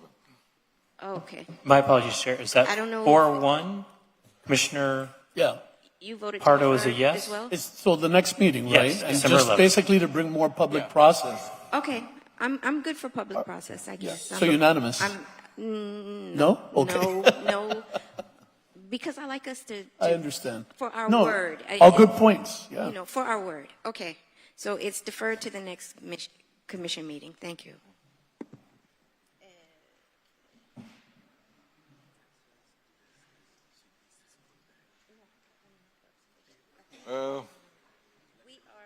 Okay, we are now on Shadows has left. second reading. Mr. City Attorney, would you please read the title of the items for the record? Yes, Madam Chair. SR1, second reading ordinance, an ordinance of the Miami City Commission with attachments, temporarily designating a portion of the city of Miami as a clean zone, which will provide for the safe and orderly use of city venues, streets, and sidewalks by vendors, peddlers, street ticket sellers, and pedestrians during the 2026 Federation Internationale de Football Association FIFA World Cup and FIFA World Cup related events established between the city and the FIFA World Cup 2026 Miami Host Committee activities in the clean zone, establishing terms and conditions for the activities in order to regulate commercial activities during the 2026 FIFA World Cup and related events in the clean zone beginning at 12:01 a.m. on Monday, June 8, 2026, and ending at 11:59 p.m. on Monday, July 20th, 2026, and further prohibiting the sale, offer for sale, or distribution of counterfeit goods, tickets, wares, and merchandise of FIFA or the FIFA World Cup 2026 Miami Host Committee. SR2, second reading ordinance, an ordinance of the Miami City Commission with attachments amending Chapter 50, Article 4, Section 158 of the Code of the City of Miami, Florida, as amended, titled Ships, Vessels, and Waterway, Miami Vessel Mooring Code Reserve, to allow for vessel anchorage limitations as provided by Section 327.60, parentheses 2F3, Florida statutes in specified areas containing a severability clause and providing for an effective date.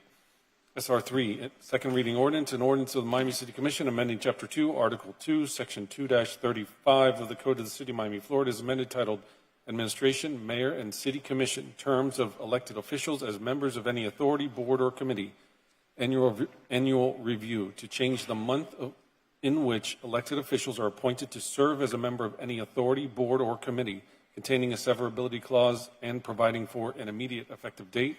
And finally, SR4, second reading ordinance, an ordinance of the Miami City Commission amending Chapter 13, Article 1, titled Development Impact and Other Related Fees in General of the Code of the City of Miami, Florida, as amended, City Code, specifically by amending Section 13-5, titled Definitions, and Section 13-8, titled Deferral of Impact Fees for Affordable Housing and Workforce Housing, waivers of contributions into the Affordable Housing Trust Fund, to clarify applicability of the deferral and refund of impact fees for workforce and affordable housing dwelling units, containing a severability clause and providing for an effective date. That concludes the second readings.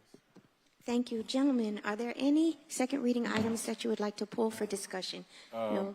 No, on Okay. the SR, right? On the second reading items, Commissioner Pardo just stepped out. I'm going to wait for him to come just in case I know he wants to pull an item for discussion. I don't want to move ahead without him, so we'll just take a pause.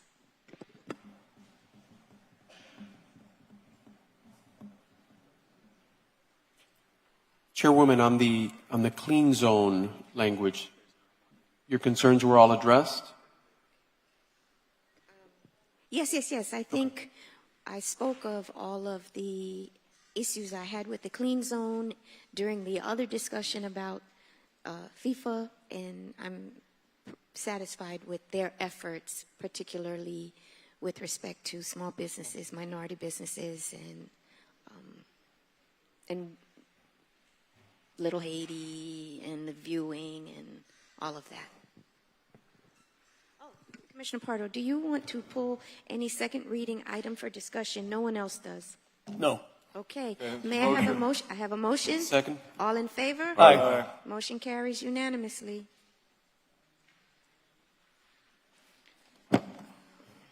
Mr. City Attorney, would you please read the first reading ordinances into the record? Yes, The Madam Chair. titles. Yes, Madam Chair. First reading ordinance, FR2. First reading ordinance, an ordinance of the Miami City Commission amending Chapter 55, Section 55-14 of the Code of the City of Miami as amended, titled Subdivision Regulations, Encroachments onto, into, below, and or above rights-of-way, public easements, private easements, or emergency access easements exceptions to include for the allowance of encroachments above or below private platted alleys, containing a severability clause and providing for an immediate effective date.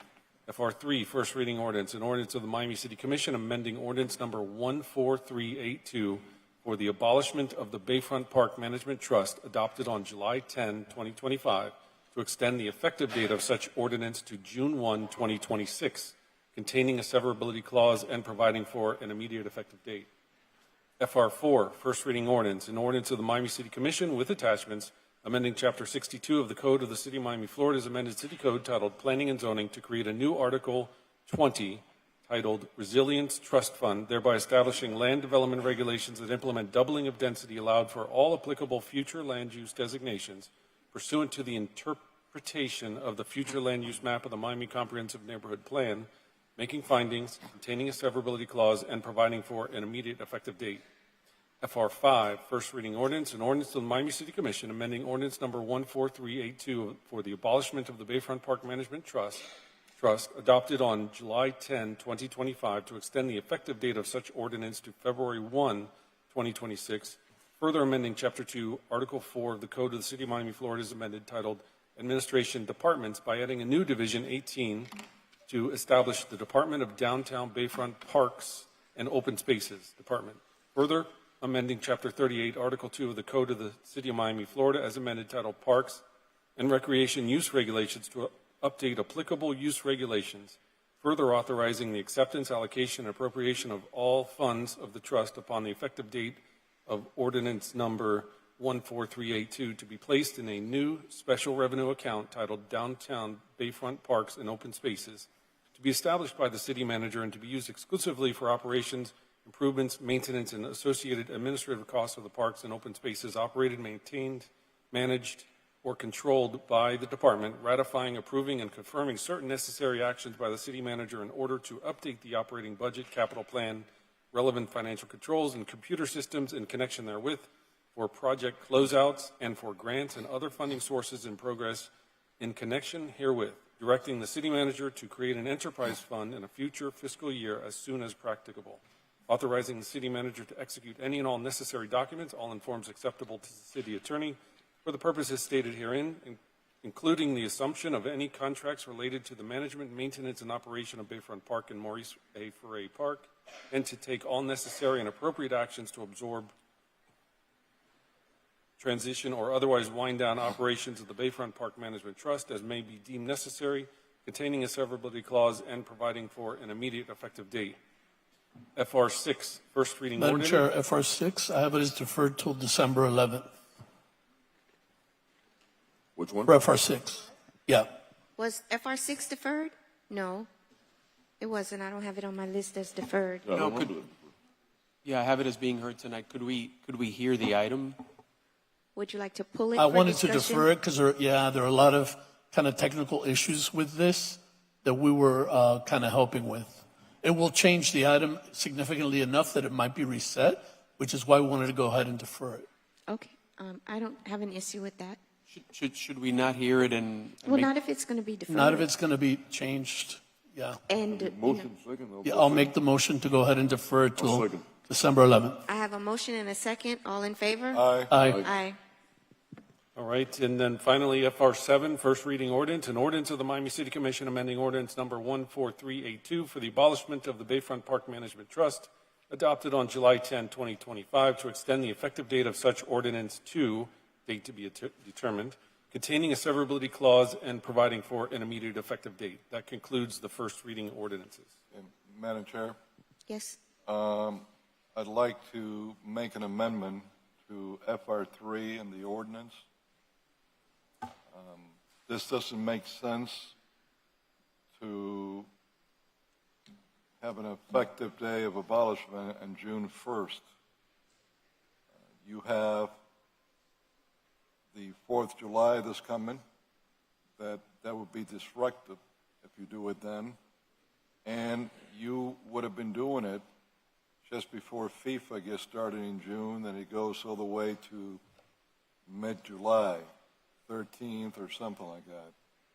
So I'd like to make an amendment that instead of June 1st, it would go to July 15th, 2026, so that two major events for the city, one an international event, and one is the biggest 4th of July activities and festival in the whole state of Florida, so that neither one of them gets disrupted. Okay. Well, Second. before we take that on, let me see, are there any other items that you would like to pull for discussion other than FR3? I see FR4 is Yeah. pulled, FR5 is pulled. Are there any others? Well, I just want to make that But- amendment. but, Yeah. yes, before we get to that. No. Commissioner Rosado? No. Okay, so may I have a motion to pass FR2, FR7? Chair, so FR 7 is somewhat related, I believe, to FR 3. Yeah. Yeah. Oh, okay, Yeah, so, yeah, all right, so may I have a motion to pass FR2? yeah. So moved. I have a motion and second, all in favor? Aye. Aye. Okay, so back to FR3, FR3 and FR7 is kind of related. And Any- FR5? And FR5, okay, so let's just start the discussions on this. Who would like to? I'd like to make an amendment in FR3 that instead of Well, I June, think we should discuss it before Yeah. we make, Yes. I think we should discuss it before we go with trying to make an amendment. Yeah, he's got a motion, I second it. Okay, But so discussion. I put my reasoning on the table that if it's going to be abolished, it should not be in June 1st. It should be in July 15th for the simple reason that you have, one, the July 4th, just a month away, and you have FIFA activities downtown that will be between June and mid-July. So So that's why we make it July 15th instead of June 1st on this ordinance. So for purposes of just clarity, because we need to be clear, right, on what the instruction is, right? There are two different dates on two different items. So I think there needs to be some decision made relative to what the date we're going to use. And you have to either reject one and amend the other, or amend one and reject the other. Well, like one has to go away, and That's the amendment clear, has to Mr. apply. Manager, that's clear, but if we It's take this actually- one up first, obviously, but if one this deals with doesn't structure. pass, then we could discuss the others. If it passed, there's no need to go into the others. Well, 3 and 7 are alternatives. They're exactly the same except for the date. So it'd probably be easier for your motion to amend FR7, which is just filling in the date. FR3 has an extended date of June 1, 2026. FR7 has a blank date. So if you want to fill in the blank on FR7. 7th has got a blank date, okay? Yes, sir. So then- Now, just so you know, FR5 also has a date of February 1, but it has more. It has creating a department and stuff like that. So they all essentially do the same thing as far as extending the date, but FR5 has additional information as far as creating a department. So really, you could eliminate 3, 5. Well, assuming you want to create the department, you could eliminate 3, 7, and just do 5. Or if you don't want to create the department, you could just amend 7 to put whatever date you want. I'd like to make a motion on FR5 to adopt it as is. Hold on, we have to deal with what's at hand first. Okay, so there's a motion for FR3 with an amendment to extend it to July 15th, 2026. All in favor? Aye. No. I wanted to discuss the item, so I'm going to say no so that we can discuss this item. Okay, I'm going to say no as well. So the motion fails 2-3. Which brings us to FR5 or FR7? FR5, I think. Yeah, again, I'd like to move FR5. So I want to discuss that from mainly the perspective of the downtown residents. Once again, we're talking about structures and really important aspects of daily life in downtown, but we're not really including or engaging the very community. They have been for decades under a system where they have basically captured funds, almost like an enterprise funds, that work for their geography in downtown with Bayfront Park and Maurice Ferré Park. They have all kinds of things in their area, from events to other things that impact the quality of their life and the character of their neighborhood. And many times they've seen this income stream as kind of like an offset to some aspects of how their quality of life is diminished. So maintaining those funds in that geography is first and foremost for the residents of downtown. That at some point we can add the Edward T. Graham Heritage Trail, where I actually think there are a lot of other funding sources and discussions around the Edward T. Graham Heritage Trail, like state support, federal support, all different ways to kind of deal with it, but I see them as separate items. So as long as that is in this right now in this moment, I wouldn't be able to support FR5. So can I weigh in since I... Unless you have an amendment where... Okay, so I hear what you're saying, and it's your district at the end of the day. And I think... You said you would not be able to support FR5. Well, I can, if it's included right now as encompassing all of the Edward T. Graham Heritage Trail in this pot of funds that are really used and downtown residents. I see what you're saying. Yeah, but I got you. All right. So I suggest that we do what Commissioner Carollo is asking for, July 15th. And then sometime after that, the transfer takes place without it going to the area that you want. In other words, staying for whatever the mechanism is after July the 15th, right? 2026. Then after that, the transfer takes place, but stays within the framework and doesn't go, is what he's saying. He doesn't want to go to what I think you wanted, Commissioner Rosado, to go to the underday, is what I think you're saying. And I hear you, because there's another thing. The 20 mil or 21 that's there in liquid. To the credit of Commissioner Carollo, let's say that, because he was there prior for 8 years. Okay, I think you don't want to see it to go to other areas because you still want the park to be maintained, which has also been my Security, concern. I mean, all the aspects Right. that add to the quality of life for residents in downtown. And I hear you. So what I think is we should do is what Commissioner Carollo, July 15th, 2026, I step down, okay? Whatever transfer happens in whatever way this body deems it and whatever vehicle we decide to do it in, whether it's called the Department of, what's it called again? The Parks. Department of Parks or Downtown Bayfront Parks and Open Space. or whatever the mechanism is, and do it that way, and then safeguard you from your concern that the monies leave Bayfront Trust and Maurice Ferrer Park, because those parks do need to be maintained, you know, with money that they generate and stay in the area. And that we have time to involve the residents, be able to kind of roll it out differently. I know you've done a lot of work with the master plan in the area. That's very important to the residents as well. And I would be happy to host town hall meetings Great.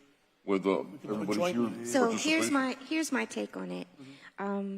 I agree. I don't think any of the money should be diverted to the Reverend Edward T. Graham Heritage Trail. Now, if we are going, and the reason why I voted no for July 15th, 2026, because we're either going to do it or we're not going to do it. If we're going to go to July 2026, then it should just stay the way it is. It should just You guys stay. are the ones that wanted to change it. I No, didn't no, want to no, change anything. not you guys. I was not here But for that. I'm just abiding by what you guys I was are not here doing. for that. I did not vote on that. I didn't vote on You know, that. you're right. You're right. I wasn't, so, But listen, not rehashing. Let's not rehash right, the past, 'cause then we're gonna get into not trouble. rehashing, but this is a decision that you guys made. But if it's the will of the body to go to 2026, I think it just should stay the way it is. I never thought it was broken. Okay, then I'll But- motion for it to stay the way it is. If that's the will of Commissioner Carollo, Commissioner Padu, and Commissioner, I mean, So up to I you just, guys. I don't know, whatever the will is, because if we keep it to 2026, aren't we saying that it's okay?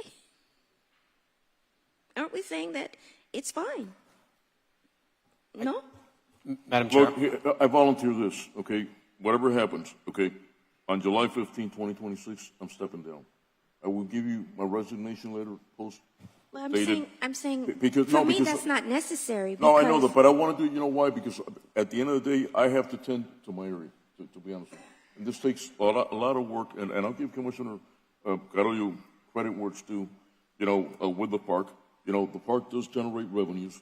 Okay, that's the truth of the matter. So at the end of the day, I have to tend to my area, folks. I have to tend to my area at some point, okay? And I can vow to you that I am stepping down July 15th, 2026.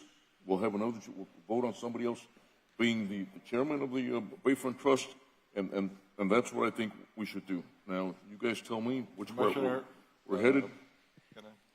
I think Commissioner Commissioner Rosado wanted, but he hasn't had a turn yet. I so- do. I'm actually concerned that we have now sort of, to a large extent, discarded the Graham Trail, which is a project that lost 75% of its funding in one fell swoop.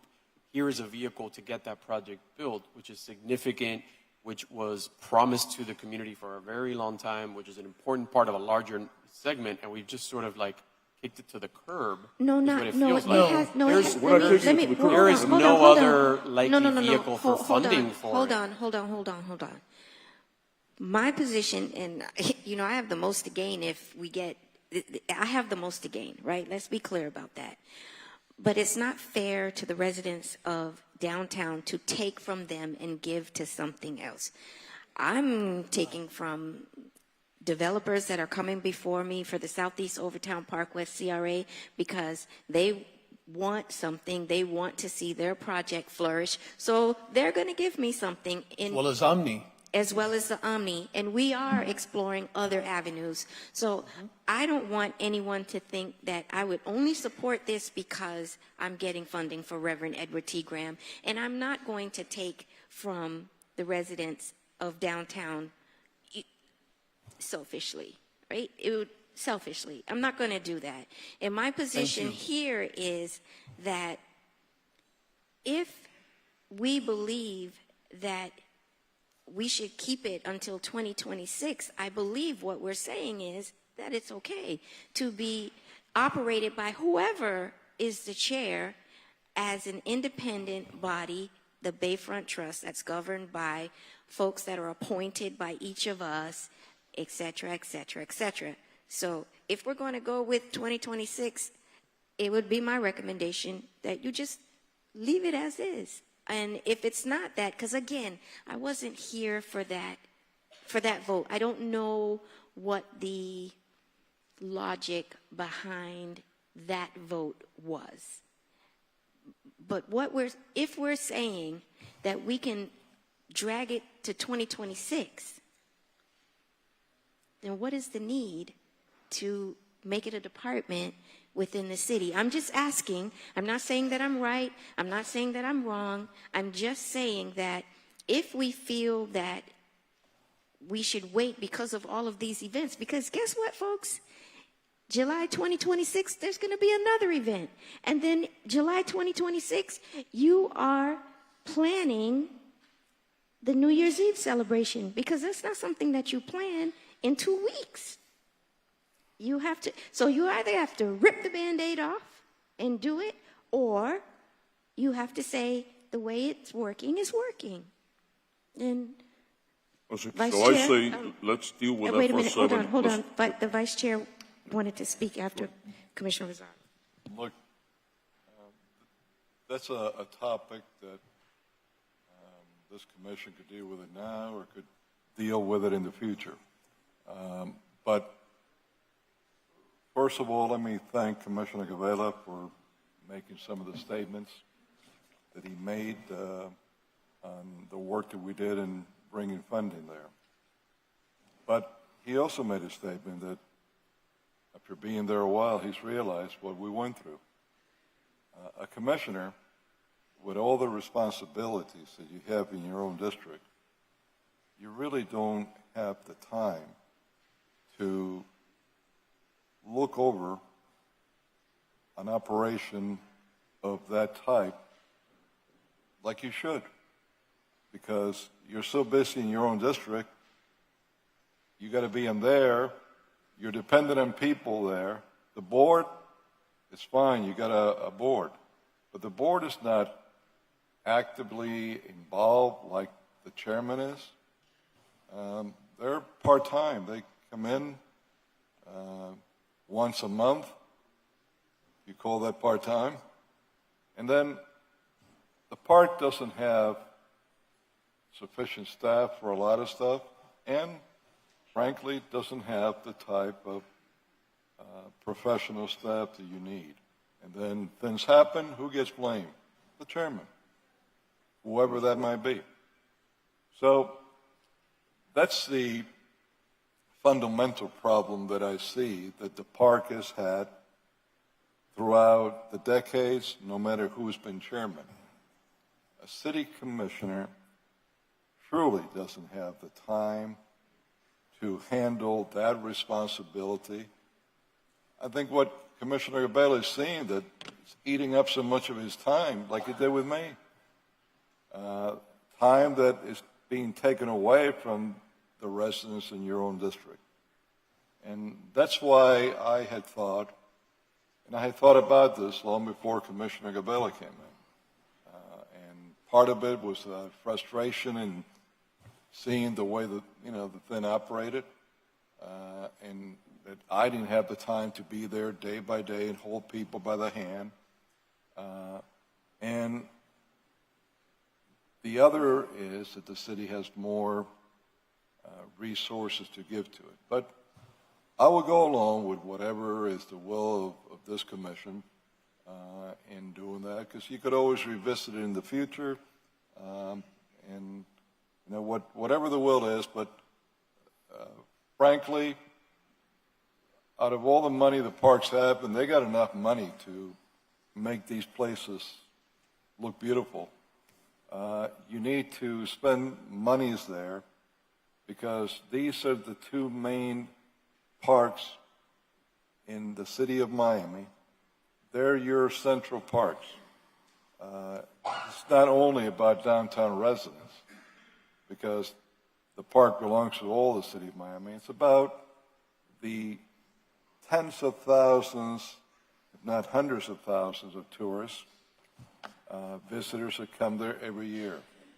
The Dogs and Cats Walkway, the Sculpture Gardens, that's brought in an estimate 2 million people or so since it opened up, more people than the museums bring. The dog park, the actual dog park in Maurice Ferré, the best in the state. Everybody wants to bring their dog there. The fountain now, the way that it is, that's another icon for Miami. That everybody that goes there can't believe what they're seeing. Yes, it's expensive to run it per year, but this is why we planned ahead to bring in plenty of funding so that we could pay the electric bill, the water bill for it. And the wheel, you know, it's another wheel, but it attracts people too with Bayside, and Bayside's improving everything. You have the potential for millions of more dollars in additional income to the future.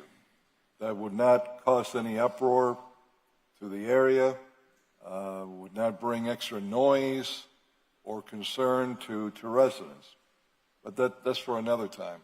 Frankly, the 57 statues of dogs and cats, they need to be kept every several months. They need to be waxed so you keep the beautiful painting that our local artists painted them with shiny and good so the sun doesn't harm them. But if in any point in the future this city decides that don't want those dogs and cat statues, I'll be happy to take them. I'll bring them to Shangri-La. They're going to appreciate them there. And I guarantee you, we're going to have even more people coming to see them there than even the amount that we have here.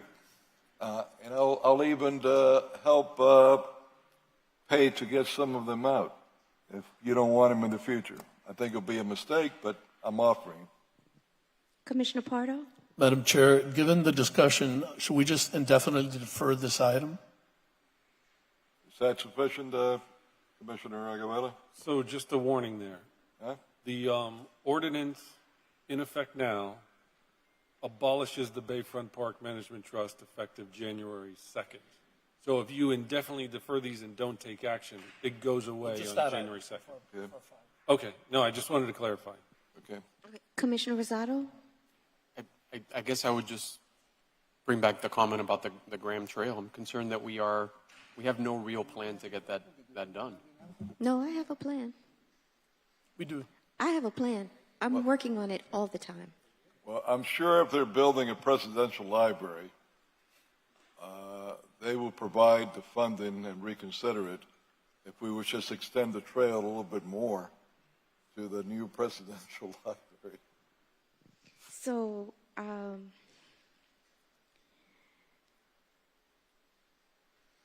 Todd, I need some direction here because we've kind of gone all around the mulberry bush. Here,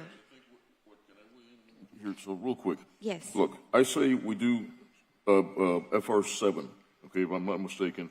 We change the effective date to July 15th, 2026, okay? After that, I'm stepping down. And then, two, you abolish the FR5 until we get to that point, like Commissioner Carrillo says, and then we revisit, and if at that point in time, you guys still want to, abolish it and put it into the, city or whatever vehicle is used, then we do it right then and there, and we're done. As for the trail matter, that's a separate matter. So let's take up FR5. Let's take up FR5. Do I have a motion for FR5? Well, Commissioner Rosado made a motion at 4:50 to pass FR5 as is. However, are you looking for a motion to indefinitely defer FR5? And like Commissioner Gabella mentioned, then you address FR7. I got you. So there's a motion and a second for FR5, yes? There's only a motion. There's only a No motion. second. Okay, do I have a second for FR5? No, so wait a minute. So my motion is, No, no, we're going to come to yours on the, no, I know that, but, okay. we're going to come to yours on 7.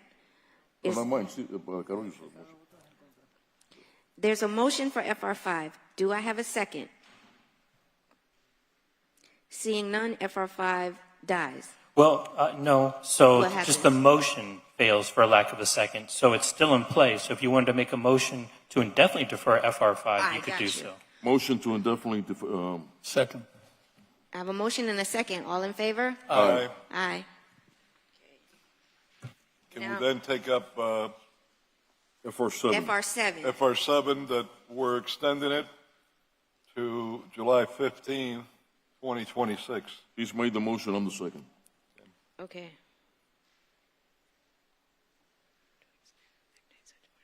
Do I have a motion? I have a motion and a second. Yeah. All in favor? Aye. Aye. As amended. What was Yes. the vote? Yes, yes. Motion carries. Unanimous. Unanimous. Okay, now FR4. Yeah, I pulled that. And if I can ask the city manager if you could have planning staff just come up here and describe FR4 and the companion PZ item with what we're trying to do in Edgewater. I will say, just as a way of background, the several resident groups and property owners in Edgewater approached our office. First of all, Mr. Snow, I want to commend you and your staff. You guys have been amazing.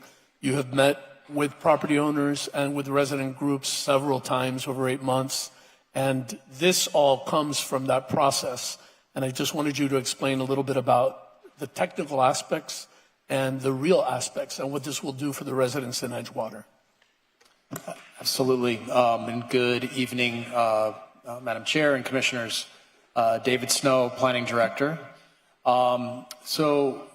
We started this process, probably about 6 months ago, where we're looking at a creative solution to kind of help alleviate the challenges that the Edgewater community was experiencing with infrastructure needs. And of course, Edgewater is also one of the more rapidly developing areas of the city of Miami. And so we were looking at ways that additional development capacity could help with contributions into a trust fund for resilient infrastructure. Under our future comp plan, there is a mechanism that allows for additional density capacity available. And that's in our comp plan today. It's used for various programs today, whether it's for historic preservation, affordable housing. Those various programs allow for additional density capacity.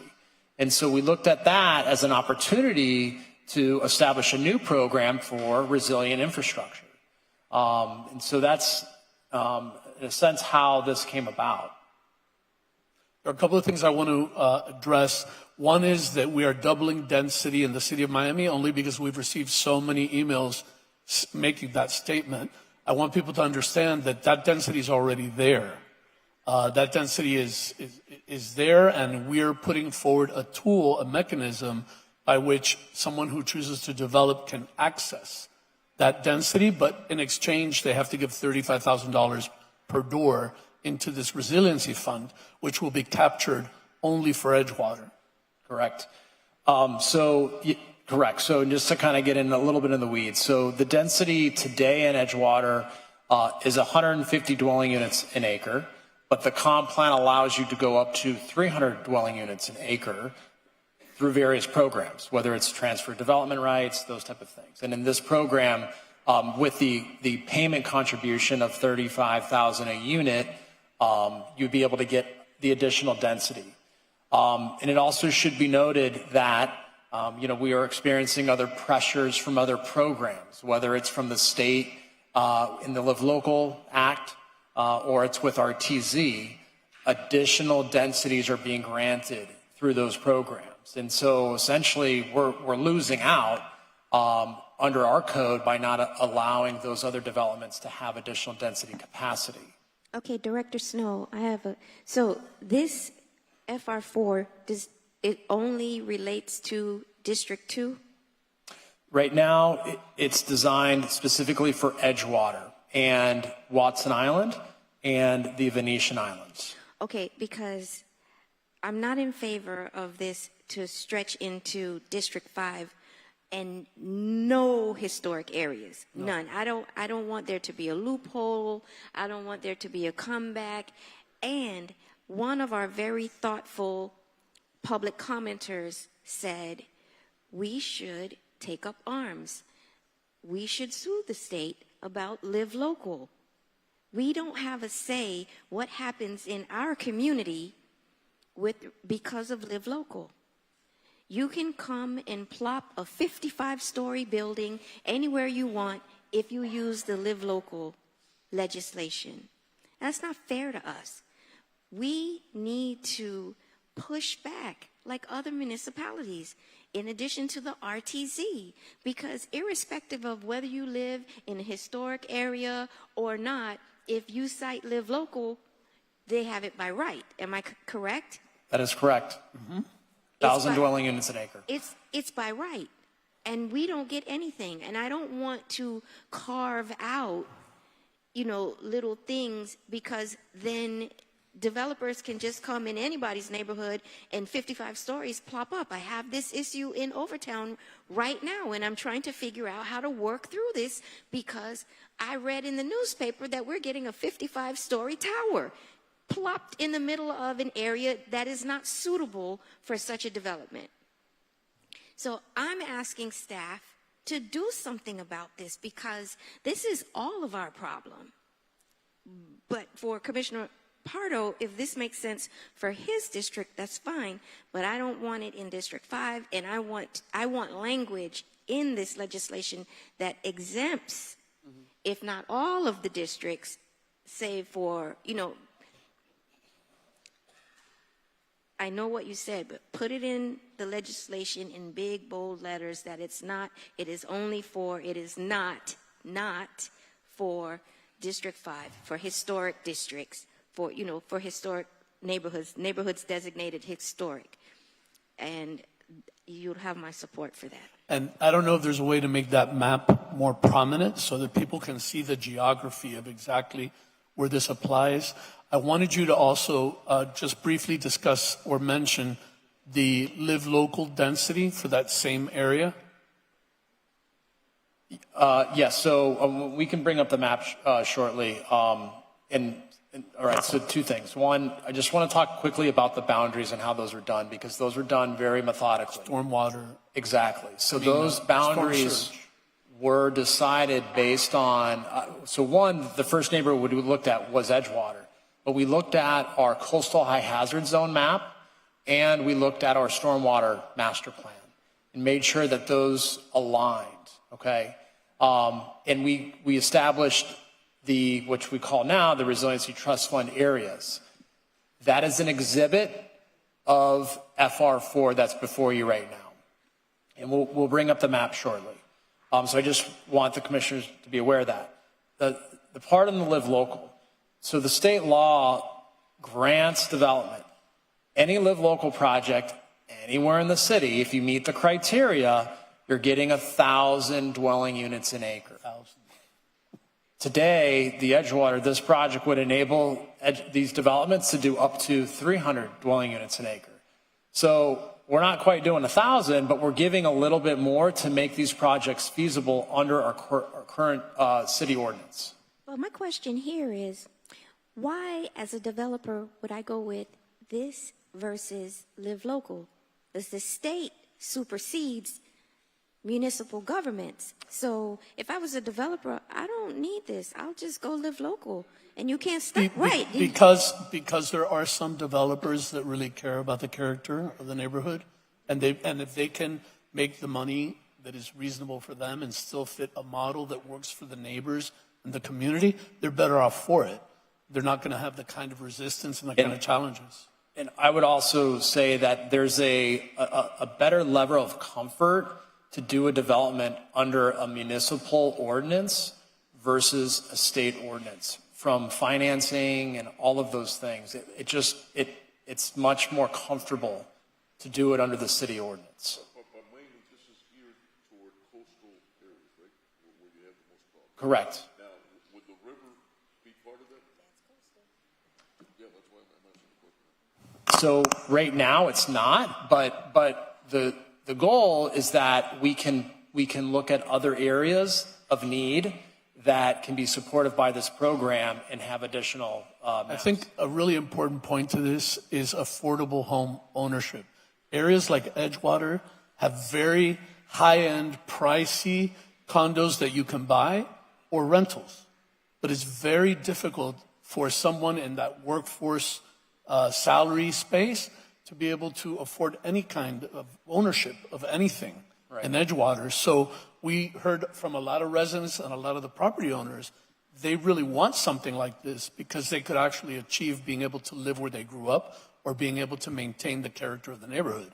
And that's an important aspect that really hasn't been discussed greatly, but I wanted to make sure it was on the record. Yep. Yeah, and we did also, in part of the substitution memo that came out for this item, included both the exhibit that's before you right now, which is the boundary map, as well as an affordable housing discount. So if you are doing affordable housing, you're getting a discount on that $35,000 per unit rate. Yes, but what is your definition of affordable housing? Because if you say 120% AMI, no, that's not affordable housing. 100% AMI is not affordable housing.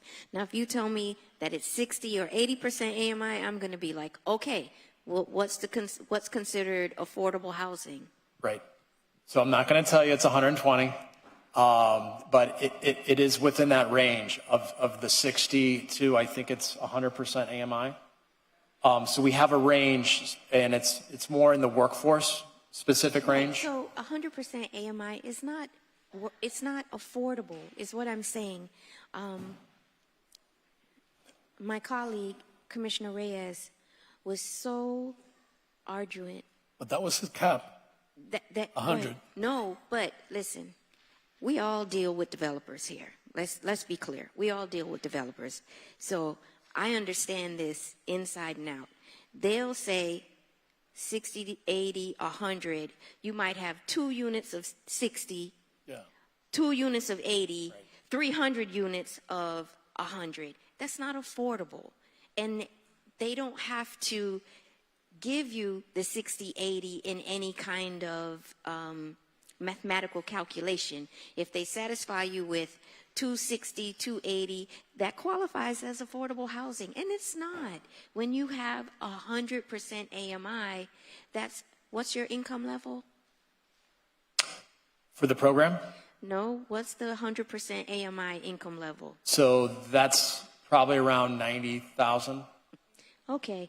Commissioner Gabella, is not, for your district, is that For affordable an individual housing? or a family? For an individual. It's an individual. Yeah. I'm asking the question because I know the answer. Yeah. I'm asking the question. Look, I know the answer. What I would say is, the thing is, so what I would say is do the pilot program in your area, see how that works out. But I agree with Trevor, keep us out of the situation for now. And later on, maybe we want to. And I do think we should push back. I think with RTZ, we are in litigation. I don't know. We're pushing. Right. You know, but let me tell you, when I got elected, the first thing I said was push back on RTZ. Weren't you in my briefings? I said it.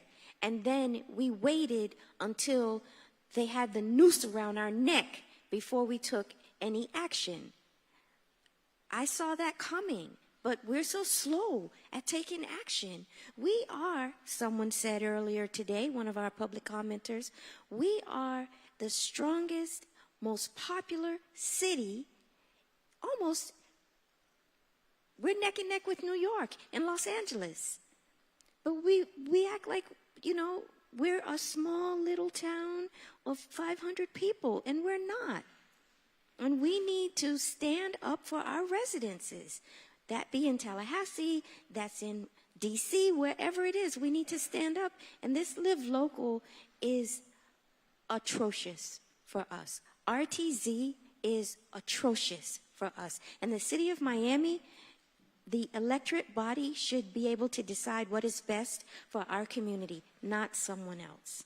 Maybe we should, on that note, maybe we should have a workshop where we nominate one of ourselves to go negotiate with those guys. I think the mayor was negotiating with them. I remember last year we all met, kind of the chieftains looking eye to eye. Yeah. We all said our names, and then nothing became of it. And then I believe the mayor was negotiating, and then I never heard what had happened with that negotiation. Maybe we should set that in motion. I don't know. That's true. That's true. That's true. I'm just saying. So, but I'm supportive of Commissioner Pardo. I'm supportive of your efforts for your district, but I think, at least from myself and Commissioner Gabella, we're on the same page. Me as well. Commissioner Rosado, or you with, I don't know how you feel about FR4. 4. I think I said what I needed to say about this to our different meetings. So I'll make it short and leave it up to all of you. So I have a motion then? Well, could I add something? I would like to add, there's just a tremendous amount of confusion around this item. The number of emails I've gotten from people who are, in fact, District 4 residents saying that they hate that this is going to apply to Coral Way and District 4, et cetera. There's way too much misinformation out there. I'd like to see, before second reading, I'd like to see a workshop on this for the public so folks can understand what's going on. And I'm going to make the same request, and I'll probably make it at many meetings. I'd like to see a one-page document that summarizes, that is the Cliff Notes version of this, because clearly if there's that level of misinformation, that means there's lots and lots of information, but it's too much and people aren't reading it. So one-pager and a town hall. Otherwise, I won't be voting on this for second reading. And I'll say I think we're open to some change on the discount with the ranges, the 100%. I'll just throw that out there too. And so, to Commissioner Rosado's point, I've gotten emails as well, but we all can take back to, I don't know if you're suggesting a special meeting, because we can all take it back to our respective districts. We can. We don't have to have a And we have documents to share too. Yeah, I don't mean a special meeting for the commission. I think a public workshop where folks can participate. Same thing that I requested for another item before. An in-person meeting here that is also available via Zoom or Teams, whatever the case may be. So if folks want to participate from home, they can ask questions, et cetera. And it should be accompanied by a very simple public document so that I'm not being asked by 10 people why I'm adopting this that's going to affect Coral Way next to my house, which it's not. So I don't know where that came from, but it's now widespread. Yeah. Okay. Again, look, I would shop it with my neighbors, and I know my neighbors are, a few of them are watching, and then they're going to spread it throughout the community. So hi, guys. But so they understand that D5 is exempt. Every historic area is exempt in D5. And most of the emails we actually got, none of them were from Edgewater. So it's folks in other areas that are kind of, but yeah, if we can make a motion, I'll make it. So I have a motion. And all in favor? Chair, As amended. Yes, pursuant to a substitution memo dated November 18, 2025. Thank you. That leaves us with PZ items. Mr. City Attorney, would you read the title of the PZ items Yes, Madam Chair. that are still in play? Do you have the list of the ones that have been deferred or withdrawn? I believe so. Starting off with PZ5, second reading ordinance, an ordinance of the Miami City Commission amending ordinance number 10544.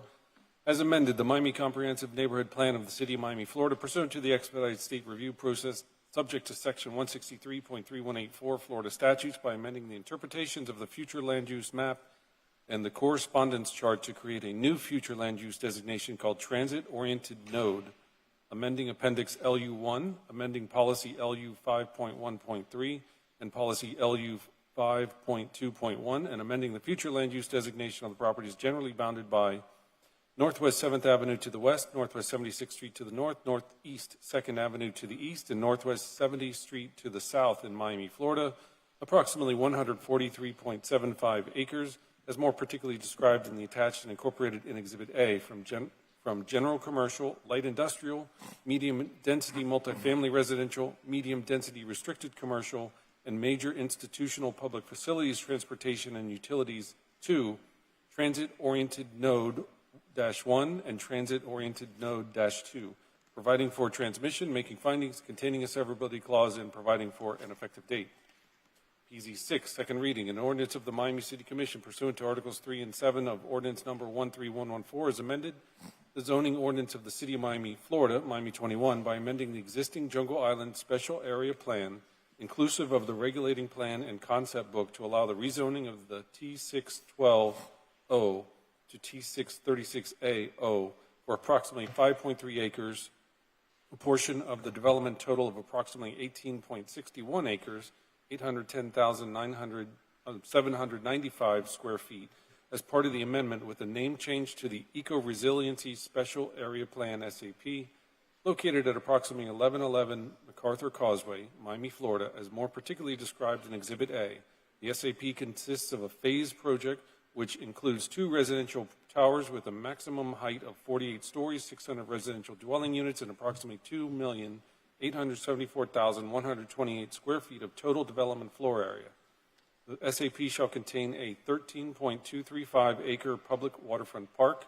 The SAP will modify the Transit Zone regulations that are applicable to the subject parcel, and where a regulation is not specifically modified by the SAP, the regulations and restrictions of Miami 21 will apply, making findings of fact and stating conclusions of law, providing for a binding effect, containing a severability clause, and providing for an effective date.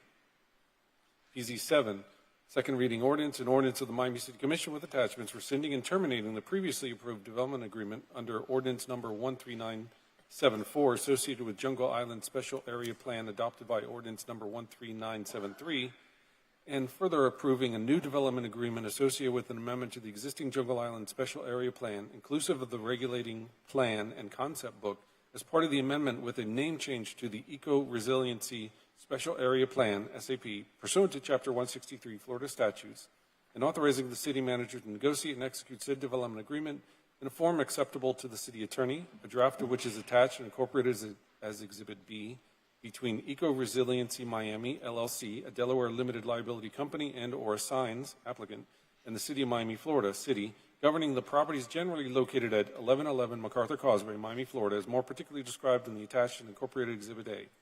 The SAP consists of a phased project which includes 2 residential towers with a maximum height of 48 stories, 600 residential dwelling units, and associated amenities, and up to 25,000 square feet of retail commercial space, excluding back-of-house area, and other customary non-habitable areas for combined capacity of approximately 2,812,000 square feet. The SAP shall contain a 3.235-acre public waterfront park. The SAP will modify the Transit Zone regulations that are applicable to the subject parcel, and where a regulation is not specifically modified by the SAP, the regulations and restrictions of the Miami 21 Code will apply. Making findings, containing a severability clause, and providing for an effective date, the proposed agreement may be obtained at the City of Miami Planning Department at 444 Southwest 2nd Avenue, Miami, Florida, 33130. PZ8, second reading ordinance, an ordinance of the Miami City Commission with attachments, amending ordinance number 10544 is amended the future land use map of the Miami Comprehensive Neighborhood Plan pursuant to small-scale amendment procedures subject to section 163.3187 Florida statutes by changing the future land use designation from medium-density restricted commercial to restricted commercial of the acreage described herein of a portion of real property at 5800 Northwest 7th Avenue, 744 Northwest 59th Street, 742 Northwest 59th Street, and 736 Northwest 59th Street, Miami, Florida, as more particularly described in the attached and incorporated Exhibit A, making findings, containing a severability clause, and providing for an effective date. PZ9, second reading ordinance, an ordinance of the Miami City Commission with attachments amending the zoning atlas of ordinance number 13114, the zoning ordinance of the City of Miami, Florida, as amended, Miami 21 Code, by changing the zoning classification from T5L, Urban Center Transit Zone Limited, to T680, Urban Core Transit Zone Open, of the property generally located at 1501 Northwest 37th Street, 1521 Northwest 37th Street, and 1535 Northwest 37th Street, Miami, Florida, more particularly described in Exhibit A, attached and incorporated, making findings, containing a severability clause, and providing for an effective date. PZ10, second reading ordinance, An ordinance of the Miami City Commission amending ordinance number 13114, the zoning ordinance of the City of Miami, Florida, as amended by amending Article 6, Table 13, titled Supplemental Regulations, to permit storage of fishing equipment and/or fishing supplies by right on working waterfront properties included in Appendix PA1 of the Miami Comprehensive Neighborhood Plan, making findings, containing a severability clause, and providing for an effective date. PZ 11, second reading ordinance, an ordinance of the Miami City Commission with attachments, amending ordinance number 13114, the zoning ordinance of the City of Miami, Florida, as amended, Miami 21 Code, by amending Article 3, Section 3.14.4, titled Public Benefits, to allow additional development capacity and exchange of educational facilities, amending Article 4, Table 3, titled Building Function Uses, and Article 6, titled Supplemental Regulations, to update certain educational uses subject to specific transit zones by process of exception, warrant, or by right, and clarifying physical standards and review standards for educational uses in accordance with Chapter 33, Article XA and Article 11 of the Miami-Dade County Code, making findings, containing a severability clause, and providing for an effective date. PZ 12, first reading ordinance, an ordinance of the Miami City Commission amending ordinance number 13114, the zoning ordinance of the City of Miami, Florida, as amended, Miami 21 Code, specifically by amending Article 4, Table 4, titled Density, Intensity, and Parking, T4, Density, Intensity, and Parking, T5, and Density, Intensity, and Parking, T6, to implement the doubling of density allowed under the interpretation of the future land use map of the Miami Comprehensive Neighborhood Plan, making findings, containing a severability clause, and providing for an immediate effective date. PZ 13, first reading ordinance, an ordinance of the Miami City Commission amending ordinance number 13114, the zoning ordinance of the City of Miami, Florida, as amended, Miami 21 Code, specifically by amending Article 3, Section 3.15, titled Affordable and Attainable Mixed Income Housing Special Benefit Program Supplemental Regulations, Section 3.16.A, titled Workforce Housing Special Benefit Program Supplemental Regulations, and Section 3.16B, titled Workforce Living Development Housing Program Special Benefit Supplemental Regulations, to allow for limited commercial uses in certain specified restricted transit zones, making findings, containing a severability clause, and providing for an effective date. PZ 14, first reading ordinance, an ordinance of the Miami City Commission amending ordinance number 13114, the zoning ordinance of the City of Miami, Florida, as amended, Miami 21 Code, by amending Article 4, Table 4, titled Standards and Tables, Density, Intensity, and Parking, T5, and Density, Intensity, and Parking, T6, to clarify parking standards related to micro-dwelling units and lodging liner units, and by amending Article 6, Section 6.1, Table 13, titled Supplemental Regulations, Intent and Exclusions, T5 Urban Center Zone and T6 Urban Center Zone, to allow micro-dwelling units by right when located within certain specified transit zones and also located within a transit-oriented development, TOD area, Transit Station Neighborhood District, TSND, Neighborhood Revitalization District, NRD, in proximity to a university, college, and/or podium liner, and to update and streamline regulatory processes and associated standards, providing for criteria, making findings, containing a severability clause, and providing for an effective date. PZ 15, first reading ordinance, an ordinance of the Miami City Commission amending ordinance number 13114, the zoning ordinance of the City of Miami, Florida, as amended, Miami 21 Code, by amending Article 7, titled Procedures and Nonconformities, to establish a reasonable accommodation procedure regarding land use regulations, making findings, containing a severability clause, and providing for an effective date. PZ 16, first reading ordinance, an ordinance of the Miami City Commission amending ordinance number 13114, the zoning ordinance of the City of Miami, Florida, as amended, Miami 21 Code, by amending Article 1, titled Definitions, to clarify definitions relating to personal wireless service facilities, PWSF, and Article 6, titled Supplemental Regulations, to streamline PWSF entitlement processes and update associated design criteria, making findings, containing a severability clause, and providing for an effective date. PZ 18, I believe PZ 18 should be deferred because that was a companion to FR 6. Todd, do I need to make a motion for PZ 18 to be deferred? I'll make a motion. All in favor? Aye. To what meeting? The next one, When did we December say? 11th. Did we say December 11th for FR? Yes. Okay.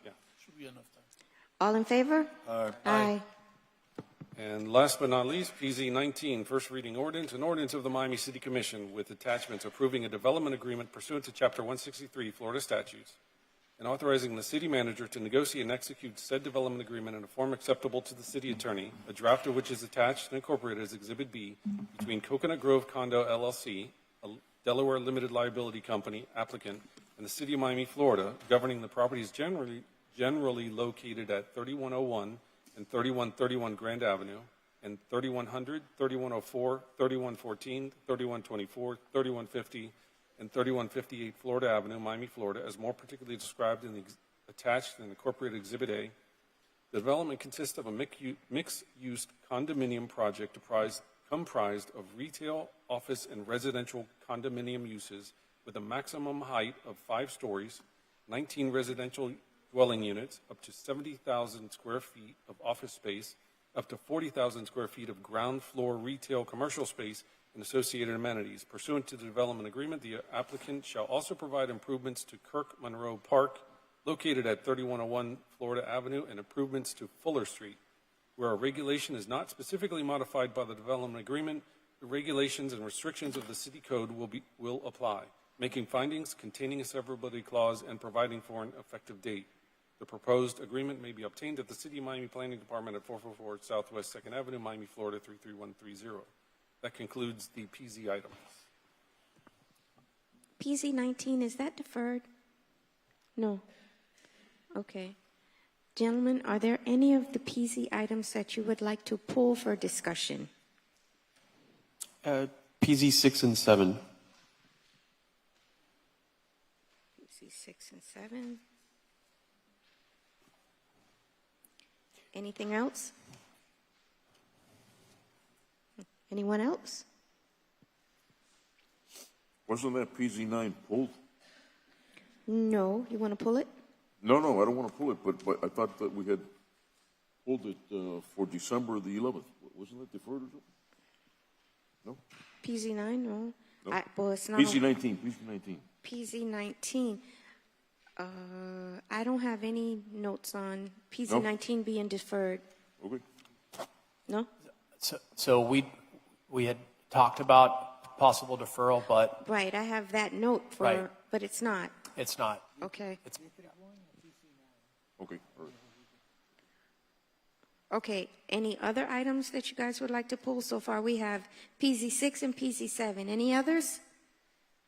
Nope. Seeing none, may I have a motion for PZ5? Move. PZ8, PZ9, PZ10, PZ11, 12. PZ12, PZ13, 14, 15, 16, and 19. Second.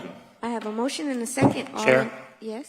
For PZ12, it needs to be amended pursuant to a substitution memo dated November 17, 2025. So PZ12 as amended. Okay. And All Mr. in- City Clerk, PZ7 is also being amended. That's, PZ7 we're was not pulled? voting on Oh, I'm sorry. PZ7.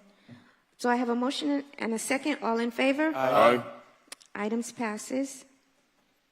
My comment regarding PZ6 is just that I've been approached by a few folks that have suggested that we incorporate as a condition of approval the preparation of a shadow study that assesses the impact on neighboring city assets, and that would include, for example, the Outboard Club and the Yacht Club, so that if there is shadow cast strongly on these sites, that the building orientation could be changed. Right, and I'd just like to put on the record that I had gotten mixed up, rightly so, by the gentleman that was here earlier on the south side of the island, and I got it confused for the south side, but they have assured me this is only clarifications that are here, so I'm okay. Well, Okay. I'm amazed that people that have prime acres of the city of Miami that are paying us practically nothing for the use of it, that they're going to have major concern about someone that's paying us $130+ million plus million more in benefits, and that is going to pay tens of millions of taxes a year. Only in Miami. You know? So this is why we're giving these people this land practically for free, so they could come and gripe on those that are truly paying their way in the city into the tens of millions? I don't know. You know, I could understand if it was residents that were living next door, it's a different story. But where nobody lives and they're getting a free ride, it's beyond me. But that's up to you guys, whatever you want to do. I understand at the end of the day, though, they're city assets. So this is a protection. It doesn't force the shrinking of any of the proposed projects. It just maybe shifts things by a few feet. The shifting could be millions of But dollars. I think that's in a long separate time. to what is being discussed here. It would be a condition for the SAP. So it would be a condition as part of PZC. I mean, it hasn't been discussed at all. It's not in the SAP. I don't know. Is the city manager? I don't know how it impacts. I mean, It will impact it tremendously. yeah, but it's not in these items. I mean, I think you could do it as a separate item altogether. Look, I mean, it would end up being a modification to the SAP. Good afternoon, Brian May with representing Terra Development Group, who is a developer on this project. We would respectfully ask that this not be a condition of the SAP. We're happy to provide a shadow study, and we're happy to work with both the yacht club, where I think this is emanating from. I don't think this is an issue, frankly, for the outboard club. It isn't. But I would say that because of the height of the building, there will be some shadow somewhere on the yacht club site at some point during the day. I think it's minimal. There were preliminary shadow studies that were conducted early on, but not with the latest placement of the buildings on the property. But we would hate for this to be some condition for the SAP approval. We're happy to conduct the study. We're happy to provide it to the yacht club folks and Also, outboard club folks for that point. I think that many of the yacht club members were here today with respect to their lease, and if they had an issue with it, I think they would. nobody said anything. Nobody No, said anything. nobody I said don't know Nobody's who- brought this up. Right. So I think Did we approve that, by the way? yes. Maybe we renewed need to their lease. reconsider that one. Frankly. How many acres do we have there? We approved it. Yeah, but how many acres do we have there? I think we should move on. Okay. But this we is can our answer his SAP question. attorney. We can answer his question. What was the question? I apologize. How many acres? Does the yacht club have? The yacht club? Yes. I think it's 3. It's more. No? I think. The yacht club? More. No, I think the yacht club is a little bit more because they have submerged lands. Okay. What happens is that our park is 13.3 acres, but a portion of that, over 2 acres, is submerged lands. The yacht club has a little footprint from upland, but they have a Right. bigger Okay, marina. that's what I mean. Their footprint land. Their footprint is small for where their building and parking is, Right. but they have bigger, way more marina. Okay. Right. So I don't know. They didn't complain, and they were here. I'm ready for a motion. Yeah. I'm good. I make a motion. Got a motion and a second. Can I just verify? This is to approve, right? Yes. Okay. Yes. So this is for PZ 6 and 7. Yes. For PZ 6 and 7, I have a motion and a second. Chair.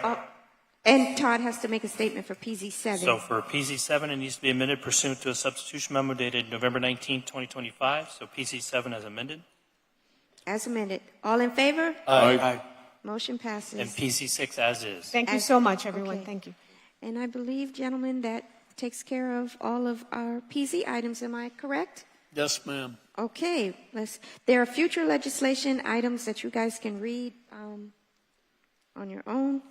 And we have discussion items 4 and 5. That is it. That is in play.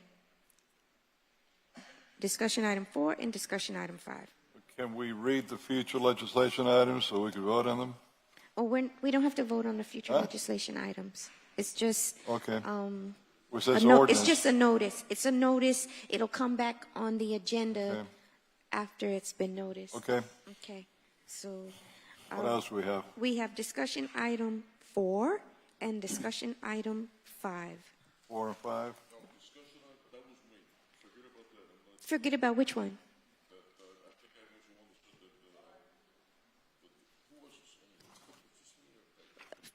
Discussion item 4 is state DOG report, and discussion item 5 is term limits.